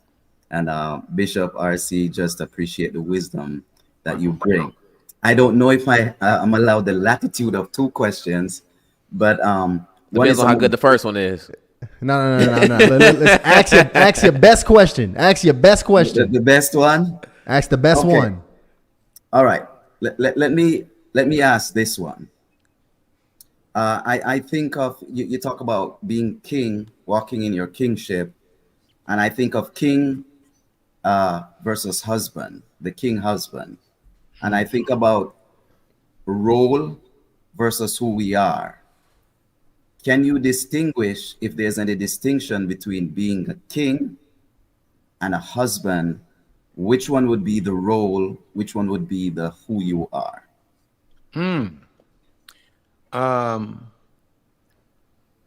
I think the king would be the who you are, Okay. and the husband would be the role. And I say it that way. I've never been asked this question, powerful question. I say it this way because the king consciousness of a man is a work that has to happen within his own soul, where he comes to terms with the Creator's intent, design, and purpose for him, where he accepts the responsibility of that crowning. And then it is out of that personal awareness and that personal acceptance of the Creator's plan for him that he develops the capacity to step into the life of a woman and play the role of a husband, the role of a father. Great question. Never been asked that before, but that would be my answer to it. I appreciate that, man. Thank you so much. Hey, first of all, just curious, where you from, brother? I'm from Jamaica originally. Okay. Okay, got a Jamaican brother. on here. Wagwan. Wagwan, Medea. Hey, let me ask you this: Are you married? No, I'm divorced, but I had recently met this woman, and we were doing great until we got to like a stalemate. And the reason for that is that in talking to her, she has 2 kids that she's raising. The daddy is very involved, but every time he has custodial visitation, he's always staying at her house. And we kind of hit the stage when it comes to that. Do you think I'm being too hard on her in saying, hey, this is not appropriate? Am I being too hard on her? And that was my second question, really. No, sir, you're not. She has some unfinished business, clearly. Okay. And it seems as though I'm not going to disparage her character. She may have the greatest intent towards you, but she definitely puts you in a position where you have to make a personal choice for your own emotional health. Right. And I know it would be a challenge for me to move forward with any woman that has the father of her kids sleeping in the house with her. She should have that's my take on that. I don't think you're being too hard. I think Okay. yeah. I appreciate that affirmation of the position that I took. Thank you. No, sir. First off, Yeah. first of all, thank you, Bishop, for validating me, because in my mind, I'm like, what in the Right. That ain't gonna work. and man, that's why it's tricky, man. I had a couple questions to ask Bishop too. That because initiates, a lot of our initiates are actually, women that already have children, Women and men. and men that are older as well, that are considering dating, with dating women with children. And that's a really great way to segue there. I want to go back to it. I got one or two more people I want to bring up on this on the initiation hotline before we segue. But thank you so much for asking that. Brilliant questions, brother. We probably might bring you up to be the 3rd host of the show. Yeah. Right. Appreciate you. I hope to be in your studio one of these days, man. Hey, send us an email over at info@harleyinitiated, okay? We will do. Appreciate Absolutely. you. Thank you for your time. Thank you, Bishop. Thank No you, doubt. sir. Great Appreciate talking. you, Brian. Thank you for the question. No, incredible. And listen, one more, the brothers. I don't know, RC. I don't know what you listen. They I was don't know deep what's going today. on, but you got the brothers coming on. It looks That's like all. we got to say it again. That's Yeah, that's awesome, man. good. I love it. I love Man, it. I love is listen, the ladies fill up rooms on personal development. The ladies fill up the churches. The ladies fill up all these spaces when it comes to getting yourself together. And a lot of times we doubt whether or not the men are really trying. Correct. We know the men want to get money. You know, we know the men want to achieve material success. But that's why I think it's so special when I see my men really in these rooms figuring out how to become better husbands, better men, rising into your king consciousness, and everything else that we've communicated here. Listen, this is beautiful. So I'm gonna bring my next brother here. We got Teray in here. Looks like a younger brother coming up on this joint. Teray, what up? What's popping with you, brother? God bless. How y'all doing? How y'all doing? Salute to the chat. Boy, Man. that boy, deep voice. Hey, Teray, hey, Teray, you sound like you from my block. No, son. he using a voice amplifier or something over there. I know that man voice don't sound like Hey, that. Teray, give me your age and your location, brother. I'm 42. I'm in PA right now, but I'm from New York, so I'm probably from your block. Honestly, what part of New York you from? South Jamaica. Oh, okay. You're not Queens. I'm Brooklyn. It's all good though. It's all good. We all fam.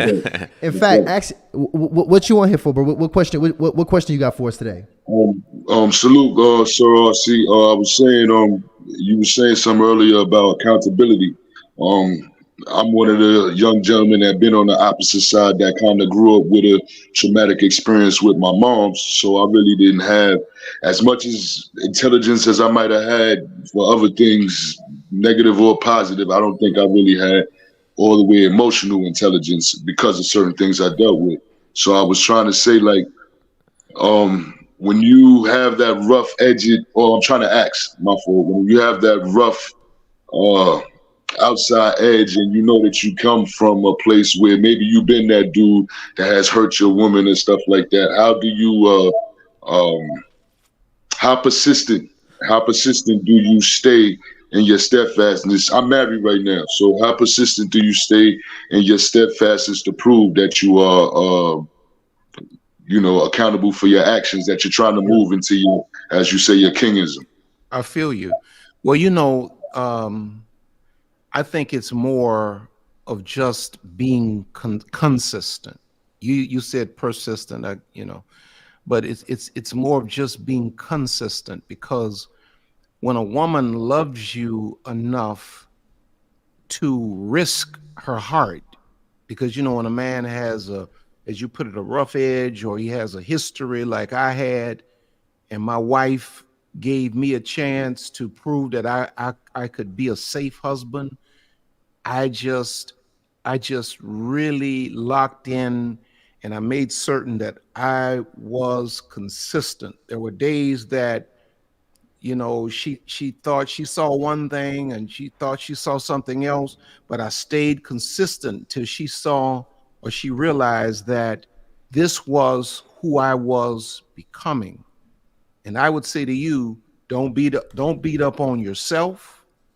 Don't cut yourself short because maybe you didn't have the developmental elements that you should have had. You acknowledge your flaws, your failures. All you can do now, you already got a woman that loves you enough to take the chance. All you got to do now is just keep showing up, just keep being consistent, just keep loving that woman. If she overreacts to stuff, don't, just stay consistent, stay consistent. And I would say, probably consider going to some kind of counselor where you can really talk through a lot of your childhood, because we don't want those issues from your childhood, whatever you may have lacked, to seep in and have you define yourself by other people's failures towards you, if that makes sense. Because you are a great man. I can discern it. You have a pure heart. You have a genuine soul, my brother. And your heart's desire is to do right by this woman. Just keep on doing it. That's all you got to do. You keep on doing it, and the day's going to come when your woman is going to relax completely in her feminine because she's going to trust you wholeheartedly. Ask me how I know. It's the process I had to walk out. This is the first woman in my life that I've ever been faithful to. I had to walk this process out. She had to take a chance on me. She had to believe in me. And all I had to do was just be consistent. And I've been consistent now, be 30 years married in October. And so, hey man, just stay the course. That's all you got to do. Yes, sir. Yes, sir. To, I God bless you, appreciate brother. you. Love you, Yo, man. I appreciate y'all. Y'all keep doing what you're doing. Salute to the chat. Keep helping the brothers out and the hurt women as well. all right, Teray, be We blessed, brother. appreciate Teray. No, RC, I support that message. Tyshawn is cracking up laughing.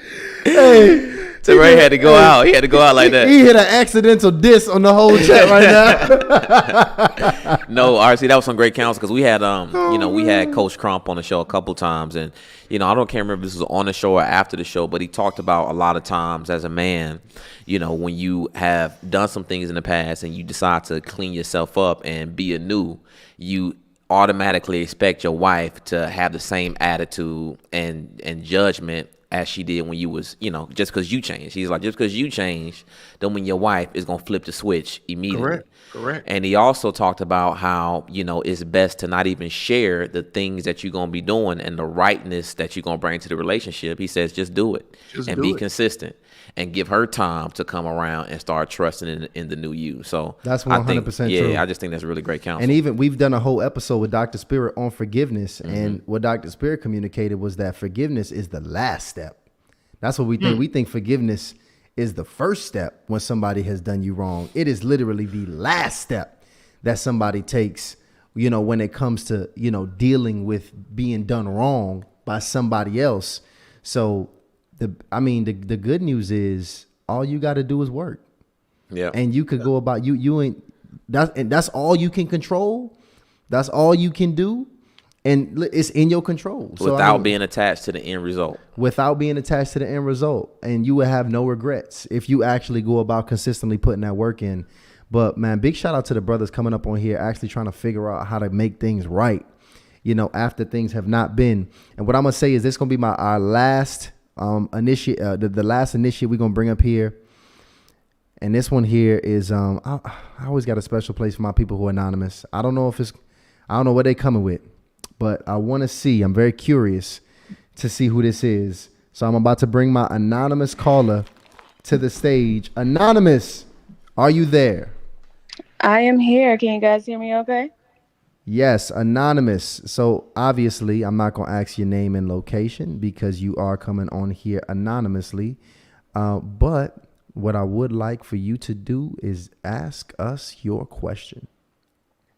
All right. Well, can get kind of deep, but I'll keep it short because I know we got a show to run. I recently just had a baby. She's 9 months now. And unfortunately, me and her father are not together.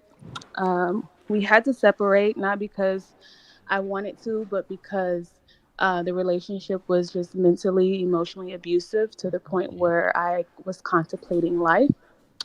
And I had to make a decision because this is my third child. This is his first child together. And I had to make a decision when my little girl, well, my 15-year-old, she told me that she didn't like the way he treated me and she broke down to me. I finally realized that I had to go just to make an example and show them a better example. Right. But my question is, we're co-parenting now, and I can tell that there is some spiritual, I don't want to claim that he has demons on him or anything, but there's some disconnect there. And I feel like it is interrupting how we're co-parenting. He's not really wanting to provide for our child together. And I don't really want to put him on child support because I don't believe that, I know how the system wants, in my opinion, I feel like it's a trap I don't want him to ever be in jail or incarcerated because he can't pay one day. You know, if anything were to ever happen, I don't want to be the reason that my daughter has to visit, you know, her father in jail. And so my question is, how would you navigate maybe a toxic situation like this, even though we're not together, and trying to co-parent with someone who is still constantly trying to deliberately like bring you down, even though you're not together?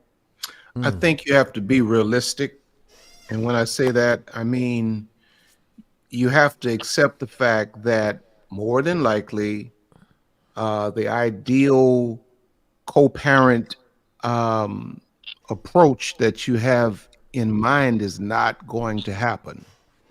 I think you have to accept the fact that this person is probably going to use the biological connection to the child to manage and to manipulate you and probably to make your life as hectic as possible. I think you have to accept all that.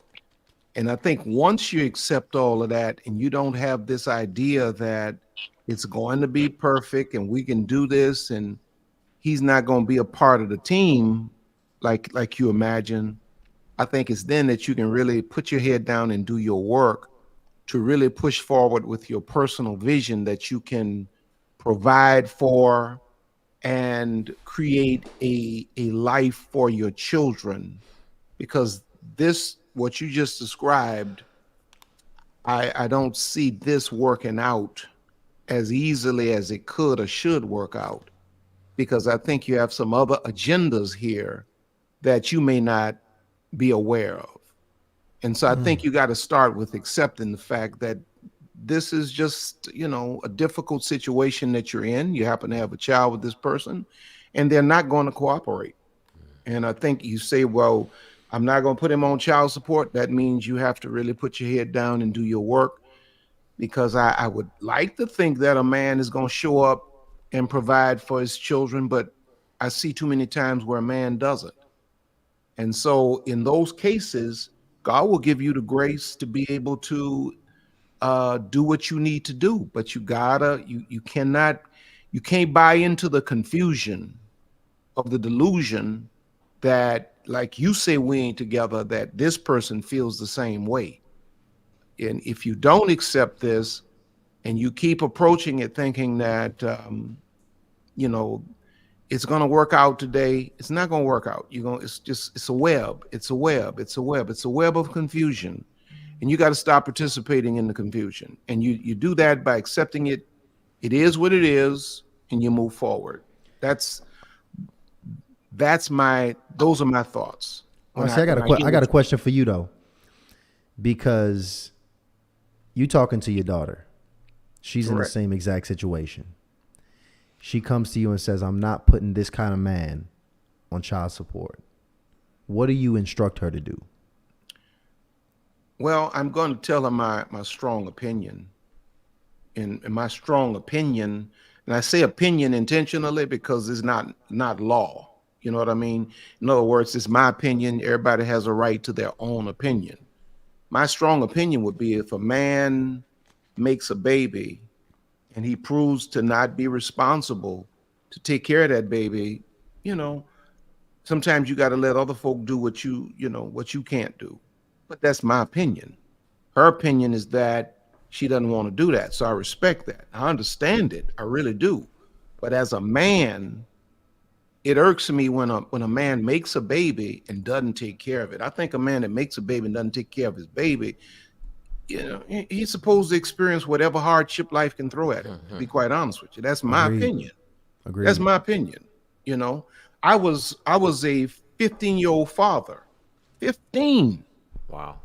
You get what I'm saying? If you go to my YouTube page, there's a picture of me and my oldest daughter. We're 15 years apart. And at 16, I went to my father and I said, I want my daughter to have our name. And my father brought me to the lawyer, and my father did all of the paperwork and made certain that my baby had Nobody made me do that. I, as a 16-year-old kid, said my child is supposed to have my name. I got a job, and I brought my little money home to my dad so he could buy Pampers with it. I babysat as a 16-year-old young man. That's why it's foreign to me when a man doesn't take care of his seed.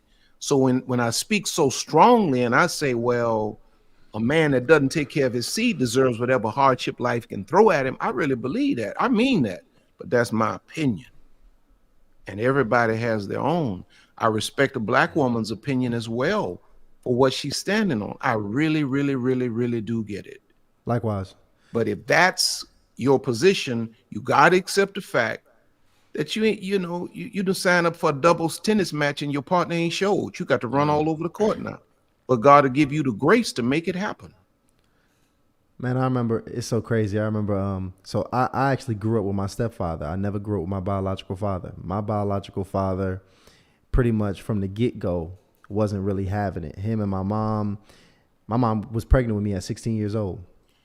And she was actually, if I'm not, I can't remember the story all the way, but he was leading her or initiating her in this some way, because I think she was trying to join or be a part of the 5 percenters, the group. And he was the leadership to guide her into this program. And he ended up having sex with her. He already had a son, didn't want this child, like just was 100% against myself, and denied it all the way to us having my mom eventually having to have a pregnancy test, proved out he was the father. And he still just absolutely never, ever. I've never met him to this day. And I remember me having this conversation with my mom late in my life, because I grew up so young with my stepdad. I actually thought my stepdad was my real father. So not only did I have an identity crisis after at about like 12 years old, 13 years old, realizing that wasn't my real biological father. I can't say he wasn't my real father. He wasn't my biological father. Right. But I then went to my mom and I was like, wait, so we ain't never put this man on child support this whole time? I was supposed to be getting a check. What happened? Where my money at? He owed us some money. I remember having that conversation. But, when I hear, this young lady tell this story, and I hear your love, for your community, and just black men in general, man, I have 100% respect for that, because I have that same love, but we got to have that love for good black men. Keep in mind, like, unfortunately, we really got to draw a line in the sand for who is good and who's not, because I don't care what color your skin is. If you looking to destroy a black family, what really good are you as a black man to any of us black people, if you really want to sit and ponder on that? But, what I would say is, I don't even think putting them on child support necessarily, fixes the majority of why you called up here. But I appreciate, you calling up here and asking these questions. I had you on mute, but I do appreciate you calling up here and asking these questions. And I hope you got some answers today. Okay. I definitely did. Thank you. Much love. We appreciate you. Man, that's a real thing. Bishop, man, great insight to everybody that called in. When you start, we already struggling as it is dating.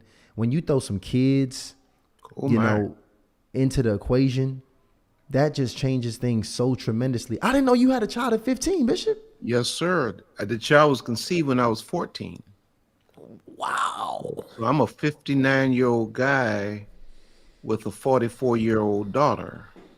It's on my my YouTube community page. I posted a picture of her and my grandkids. So, man, that kind of stuff resonates with me, because I just don't relate to it. I just don't relate to it. I just don't relate to a man not taking care of his seed, man. I just don't relate to it. Let me ask you this, because it is quite a bit of conversation. I do want to go over those super chats too. Okay. But it's quite a bit of conversation, about dating as a single parent, and also, single people dating others with children. And I'm curious about this, because there is a lack of fathers in the household. Do you think that it should be somewhat of a movement, so to speak, for single men to actually date single mothers to help out with that issue? Well, it kind of goes back to my guy's question about who a man is versus his role. If a guy is not king conscious, he can't do anything but make the situation for the woman and the child or the children worse. If he's a king conscious man, number one, he's not having conversations about I don't want you because you got a child. You know, I think king conscious men understand the bigger picture of the community. So if a man is king conscious and he really understands the weight he carries, the responsibility that's on his shoulders, and he understands that fathering transcends biology, then I think a young man should make a move towards some beautiful and very eligible young women that have kids. But today we hear guys saying, well, they writing women off because they have a child or two. Well, I don't think that guy is equipped to even manage a family dynamic like that. Hope I was clear with that. Yeah, it is clear, and I asked that because I think we had Dr. Umar on here. He kind of said that maybe a brief mention about how if there's a lack of men, maybe women should look to date the same man, and I was just kind of thinking like, well, with that mindset, No, he's like it was polygamy, pretty much going to polygamy. so it's really marry That's the what I same mean. man Yeah, essentially. yeah. Marry the same man to kind of mitigate. Hey, it's not enough men. Well, define the good men, and then multiple women marry that men. Right. I was kind of thinking, well, if that's the mindset, I wonder if it works kind of both ways. Well, if it's not a lot of fathers in the household, because it's a lot of great single moms out there, should men be aiming to wed some of these single moms to kind of, I guess to kill two birds with one stone. Yeah. So I mean, I get what you're saying though.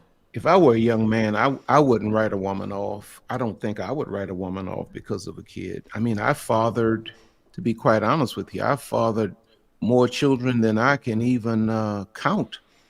Not biologically, of course, just as a pastor, as a man.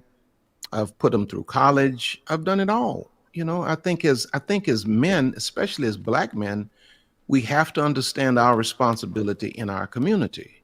And when we start having low vibrational conversations about a woman is disqualified because she has a kid, I think it speaks to the limitation of our own consciousness, to be honest with you.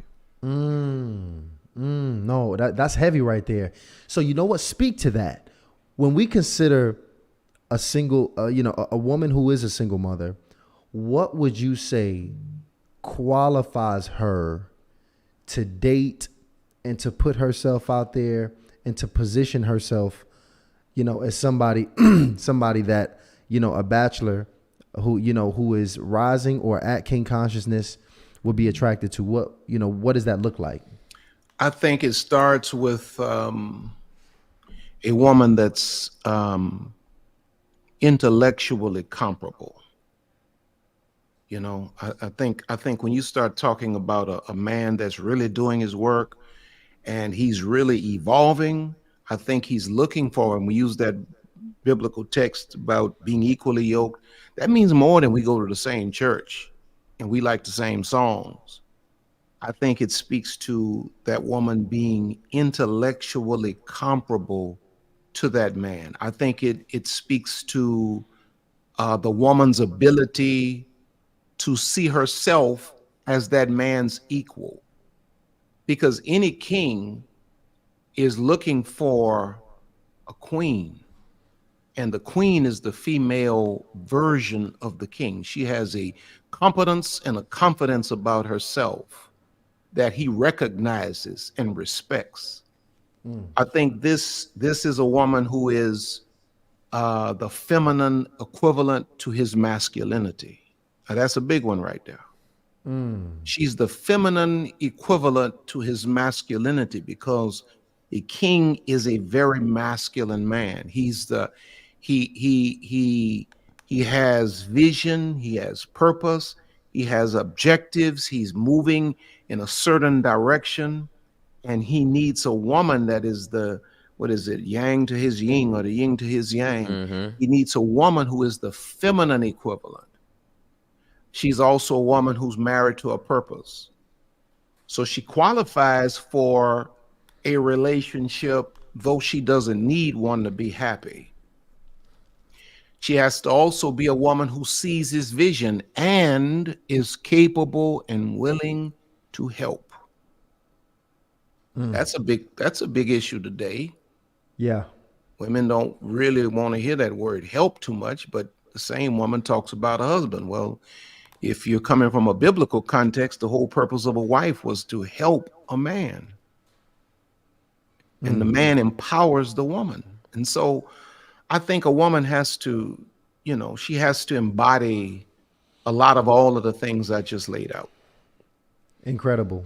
And honestly, man, I think even if a man has probably even stated that I'll never date a woman with a child, and she step up, come on, sir, being the woman that you just described, come on, sir, watch how come on he overrides that preference. Come on, man. Well, and I think, RC, if you can give some context on help, because, because I personally know exactly what you mean. Even in the dating phase, I think it's ways that a woman can be, utility and help a man. But I think a lot of times when a woman might hear help, she might think like help pay bills or help you become emotionally stable or help you deal with your childhood trauma, right? I think that's what they think. So give us some context on what help actually might look like.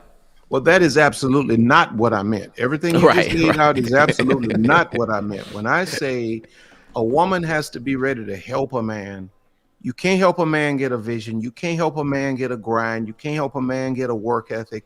You can't help a man show up in his relationship with God. You can't help a man heal from all of his childhood trauma. But when a man that's doing all of that personal work shows up in your life and he says, here's the vision. I see your vision. This is my vision. Together, we can accomplish this together. A woman has to be ready to help. And a lot of times women don't want to help, even when a man is doing all of that other stuff and he's showing up with a family vision. Many times women don't want to help because they feel exactly like you just described. They've gone through that before and they can't see it any other way other than I'm building a man up for another woman. That's not what we're talking about. You should never help a man that you're not sure of. You should never help a man that you're not sure of. You should never help a man to do what he should have done before he came to find you. But when that man finds you and you recognize who he is and he lays out the family vision, let me go back to my marriage. When my wife and I got married, y'all know the story. She was making more money than me. I was a broke little preacher. She was RN. Well, we started having children.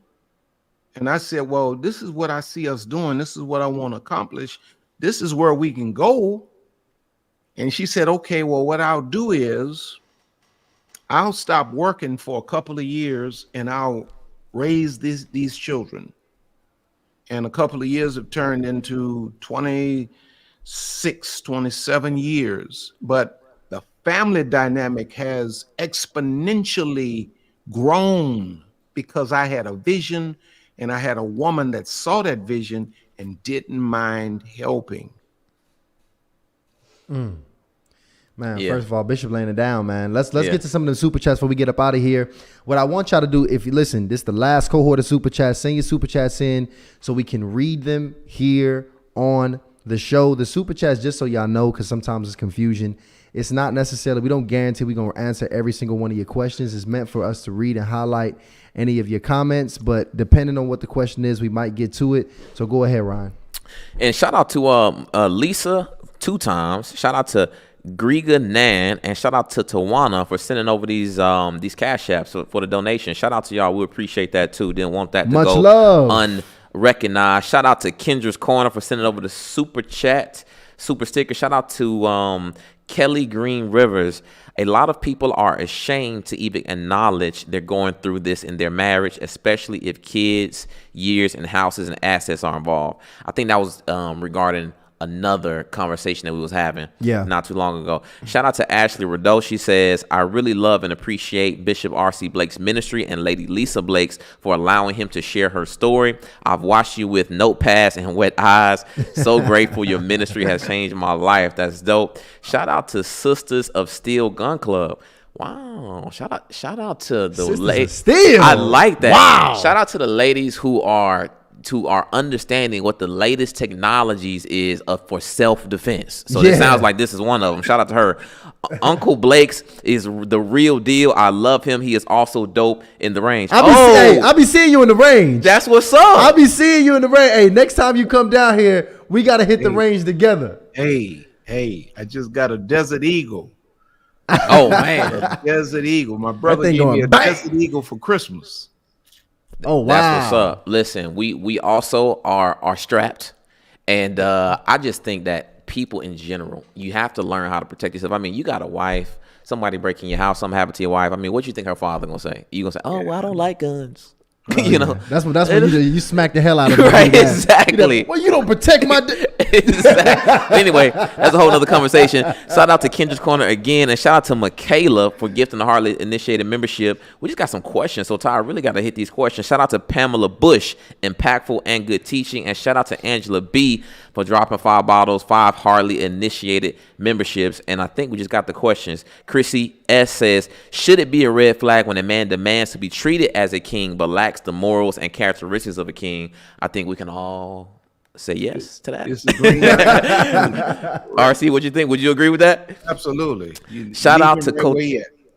Exactly. Shout out to Couture Leotard says, RC, how do I co-parent a little girl with a man who lives for the world and in the world? He is adamant about introducing our child to his mistress. Oh my God. / polyamory partner. Wow. Oh, wow.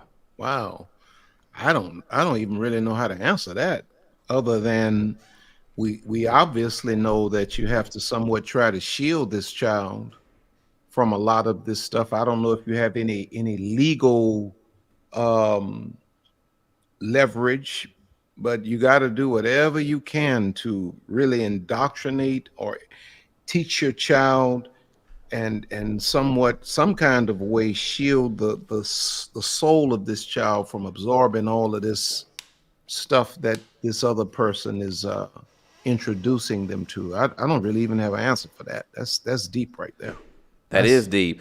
Shout out to my girl Mia. Go ahead. No, I mean, I'm just imagining I'm in a relationship with somebody, and they trying to introduce their child to this polyamory. Well, first of all, it sounds like they polyamorous. Let me know in the chat. Are y'all a polyamorous couple? Before I assume anything, let me know the situation of your relationship.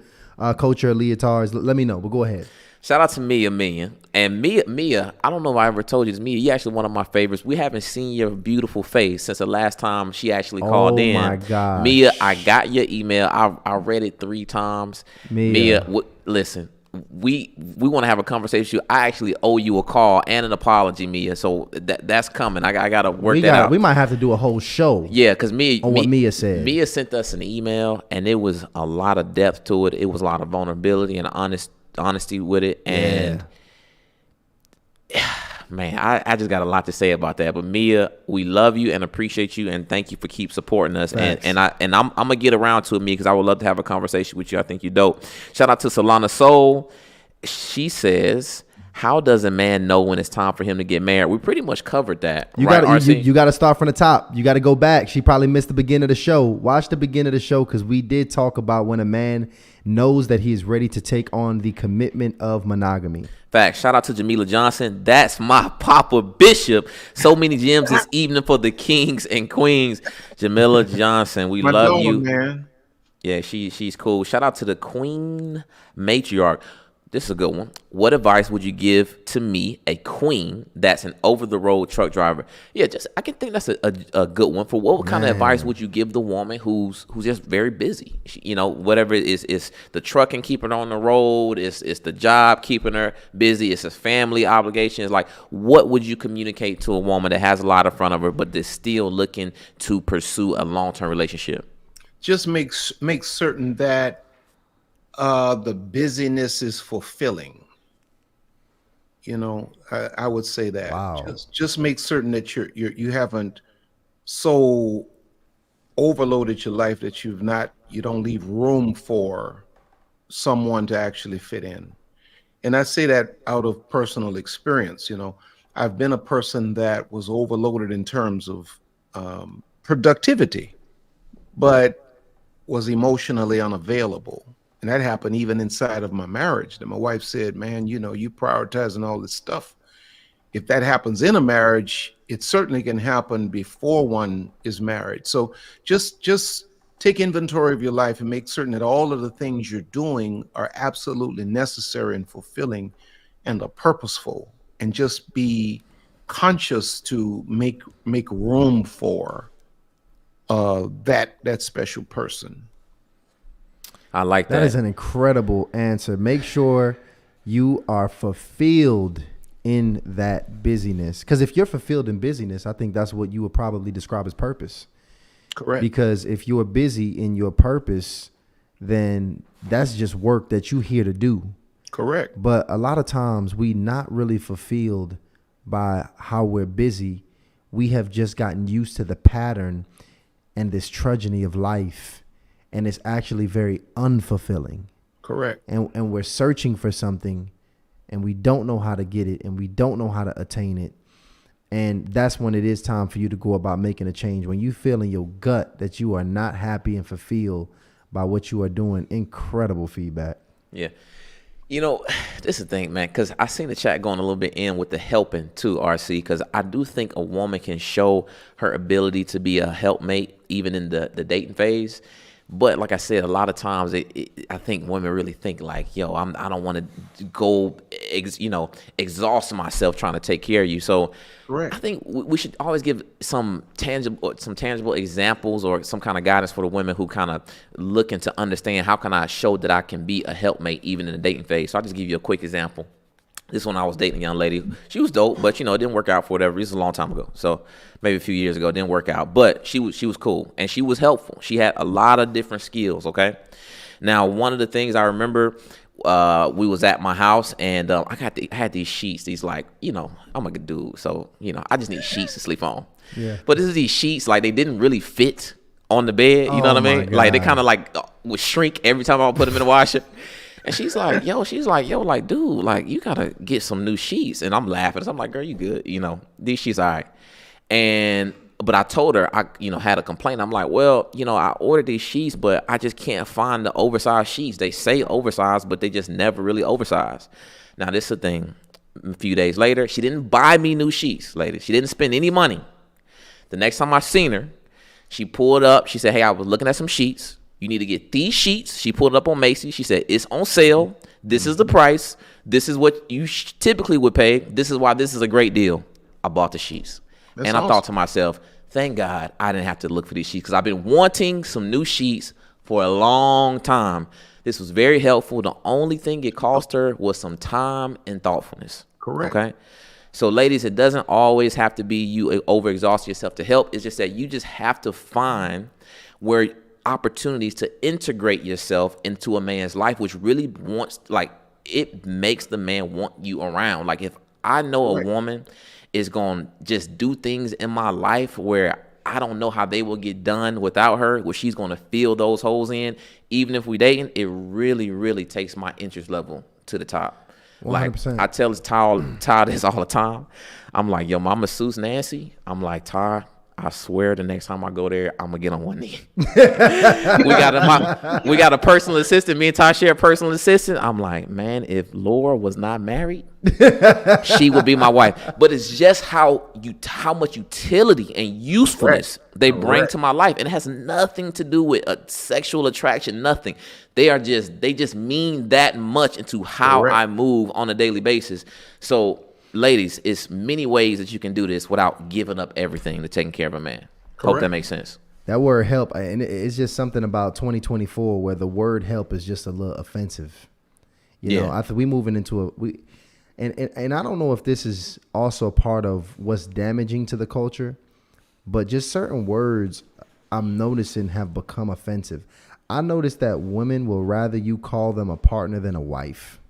They'll rather you call them a partner than a helpmate.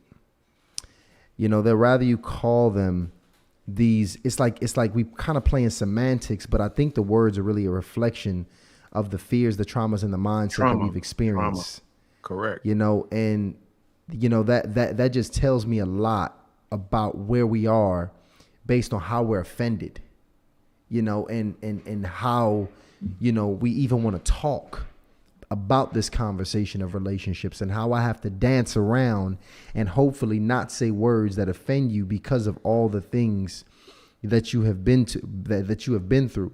Well, I notice if I'm talking to, you know, a group of husbands and wives that are having, you know, a relatively healthy relationship, I don't have to play, you know, as much verbal gymnastics with them. You know, we can keep it real and talk a bit more straightforward about what the situation is.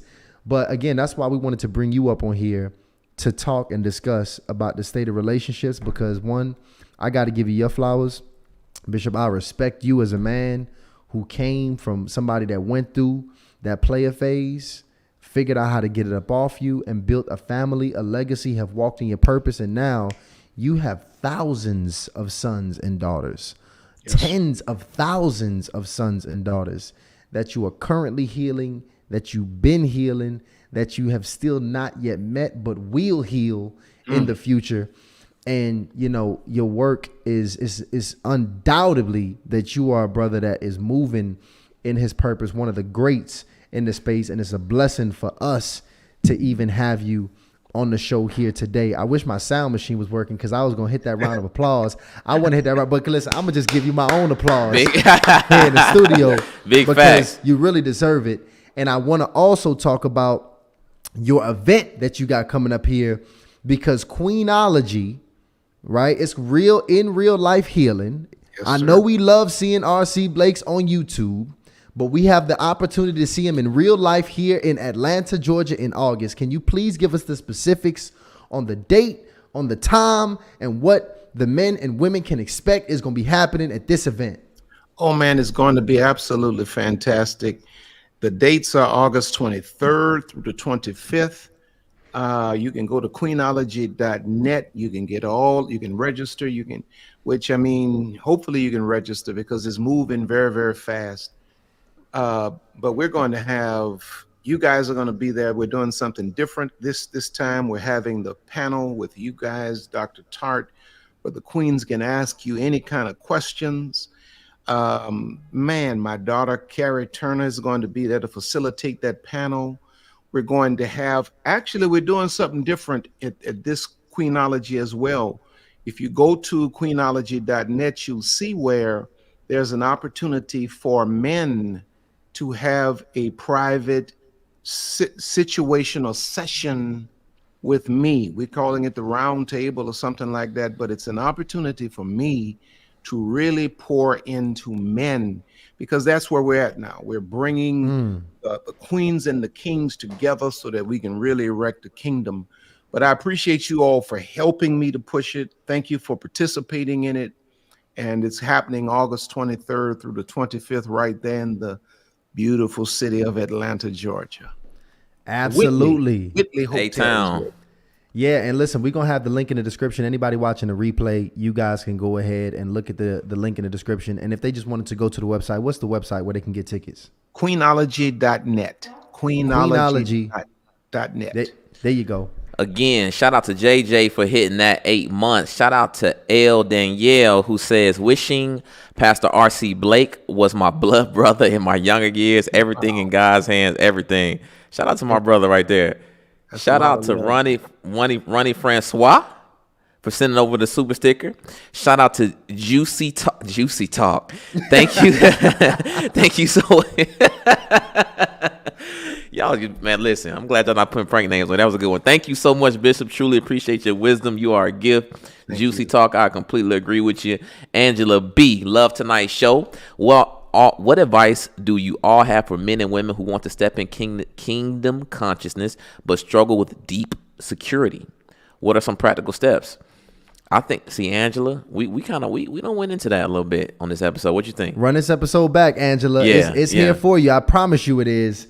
Let's keep hitting the super chats for the people. Yep. Y'all go ahead and send them in. We're going to go ahead and get them read right here before we get off the show. I see, shout out to Kelly Green Rivers, because I think we still kind of at odds about this, and it's a bit of confusion. So, Bishop, in the Bible, is it helpmate or help meet?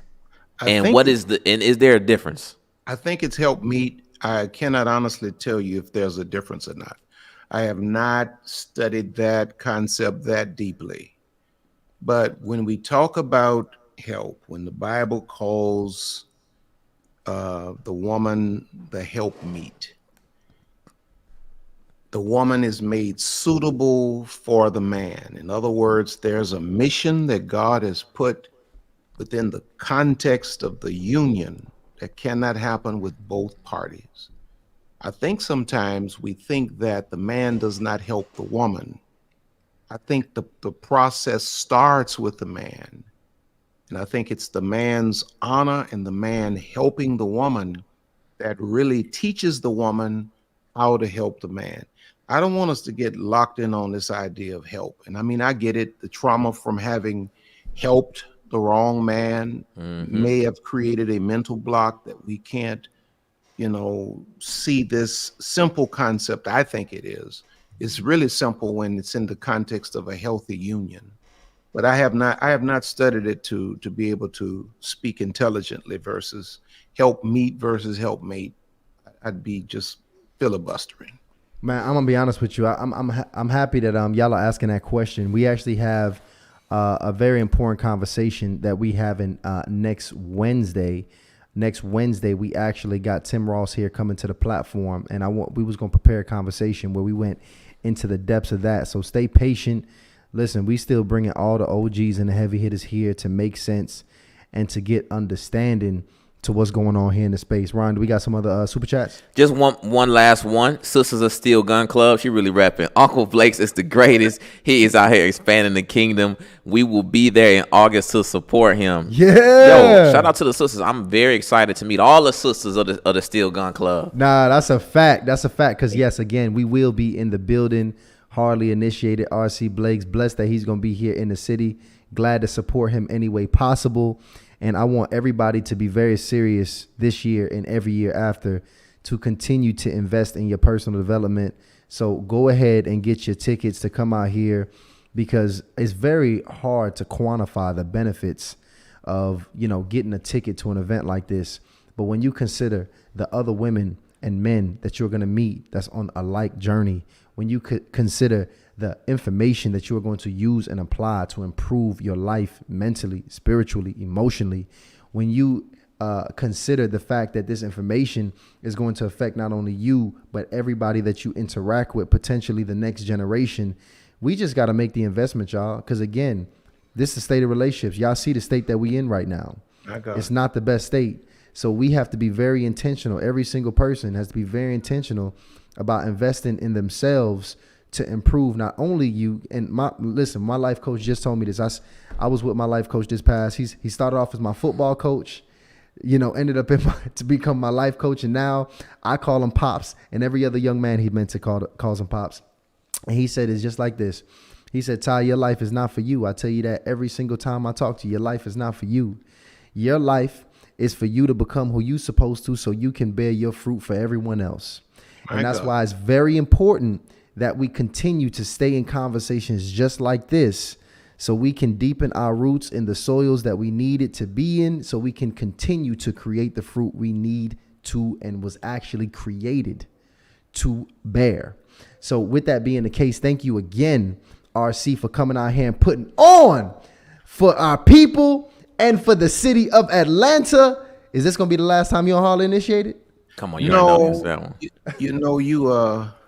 You got 2.5 hours out of me. You know I don't normally talk this long. Y'all know I gotta love y'all. Be here for 3 hours. Y'all know I gotta love y'all.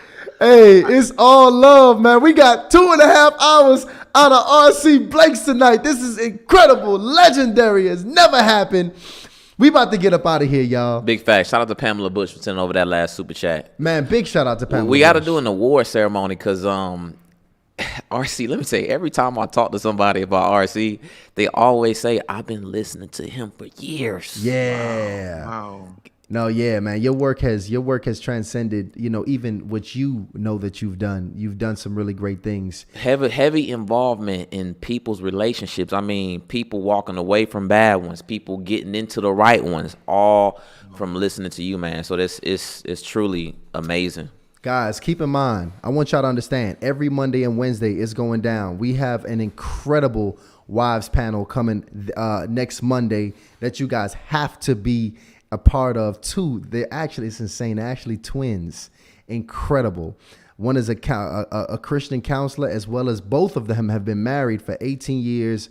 It's going to be an incredible episode next Monday at 8 p.m. I don't want you guys to miss this. And I told you next Wednesday, my boy Tim Ross going to be back on the platform. So y'all better be here every Monday and Wednesday night at 8 p.m. Eastern time. RC Blakes, we absolutely love you. If there's anything you need, you got my number. Please call me. Please text me, whatever it is, queenology.net to get your tickets. And y'all already know how we do it. Hardly Initiated. We are out. Turn it up. Turn it up. Yeah, turn it up.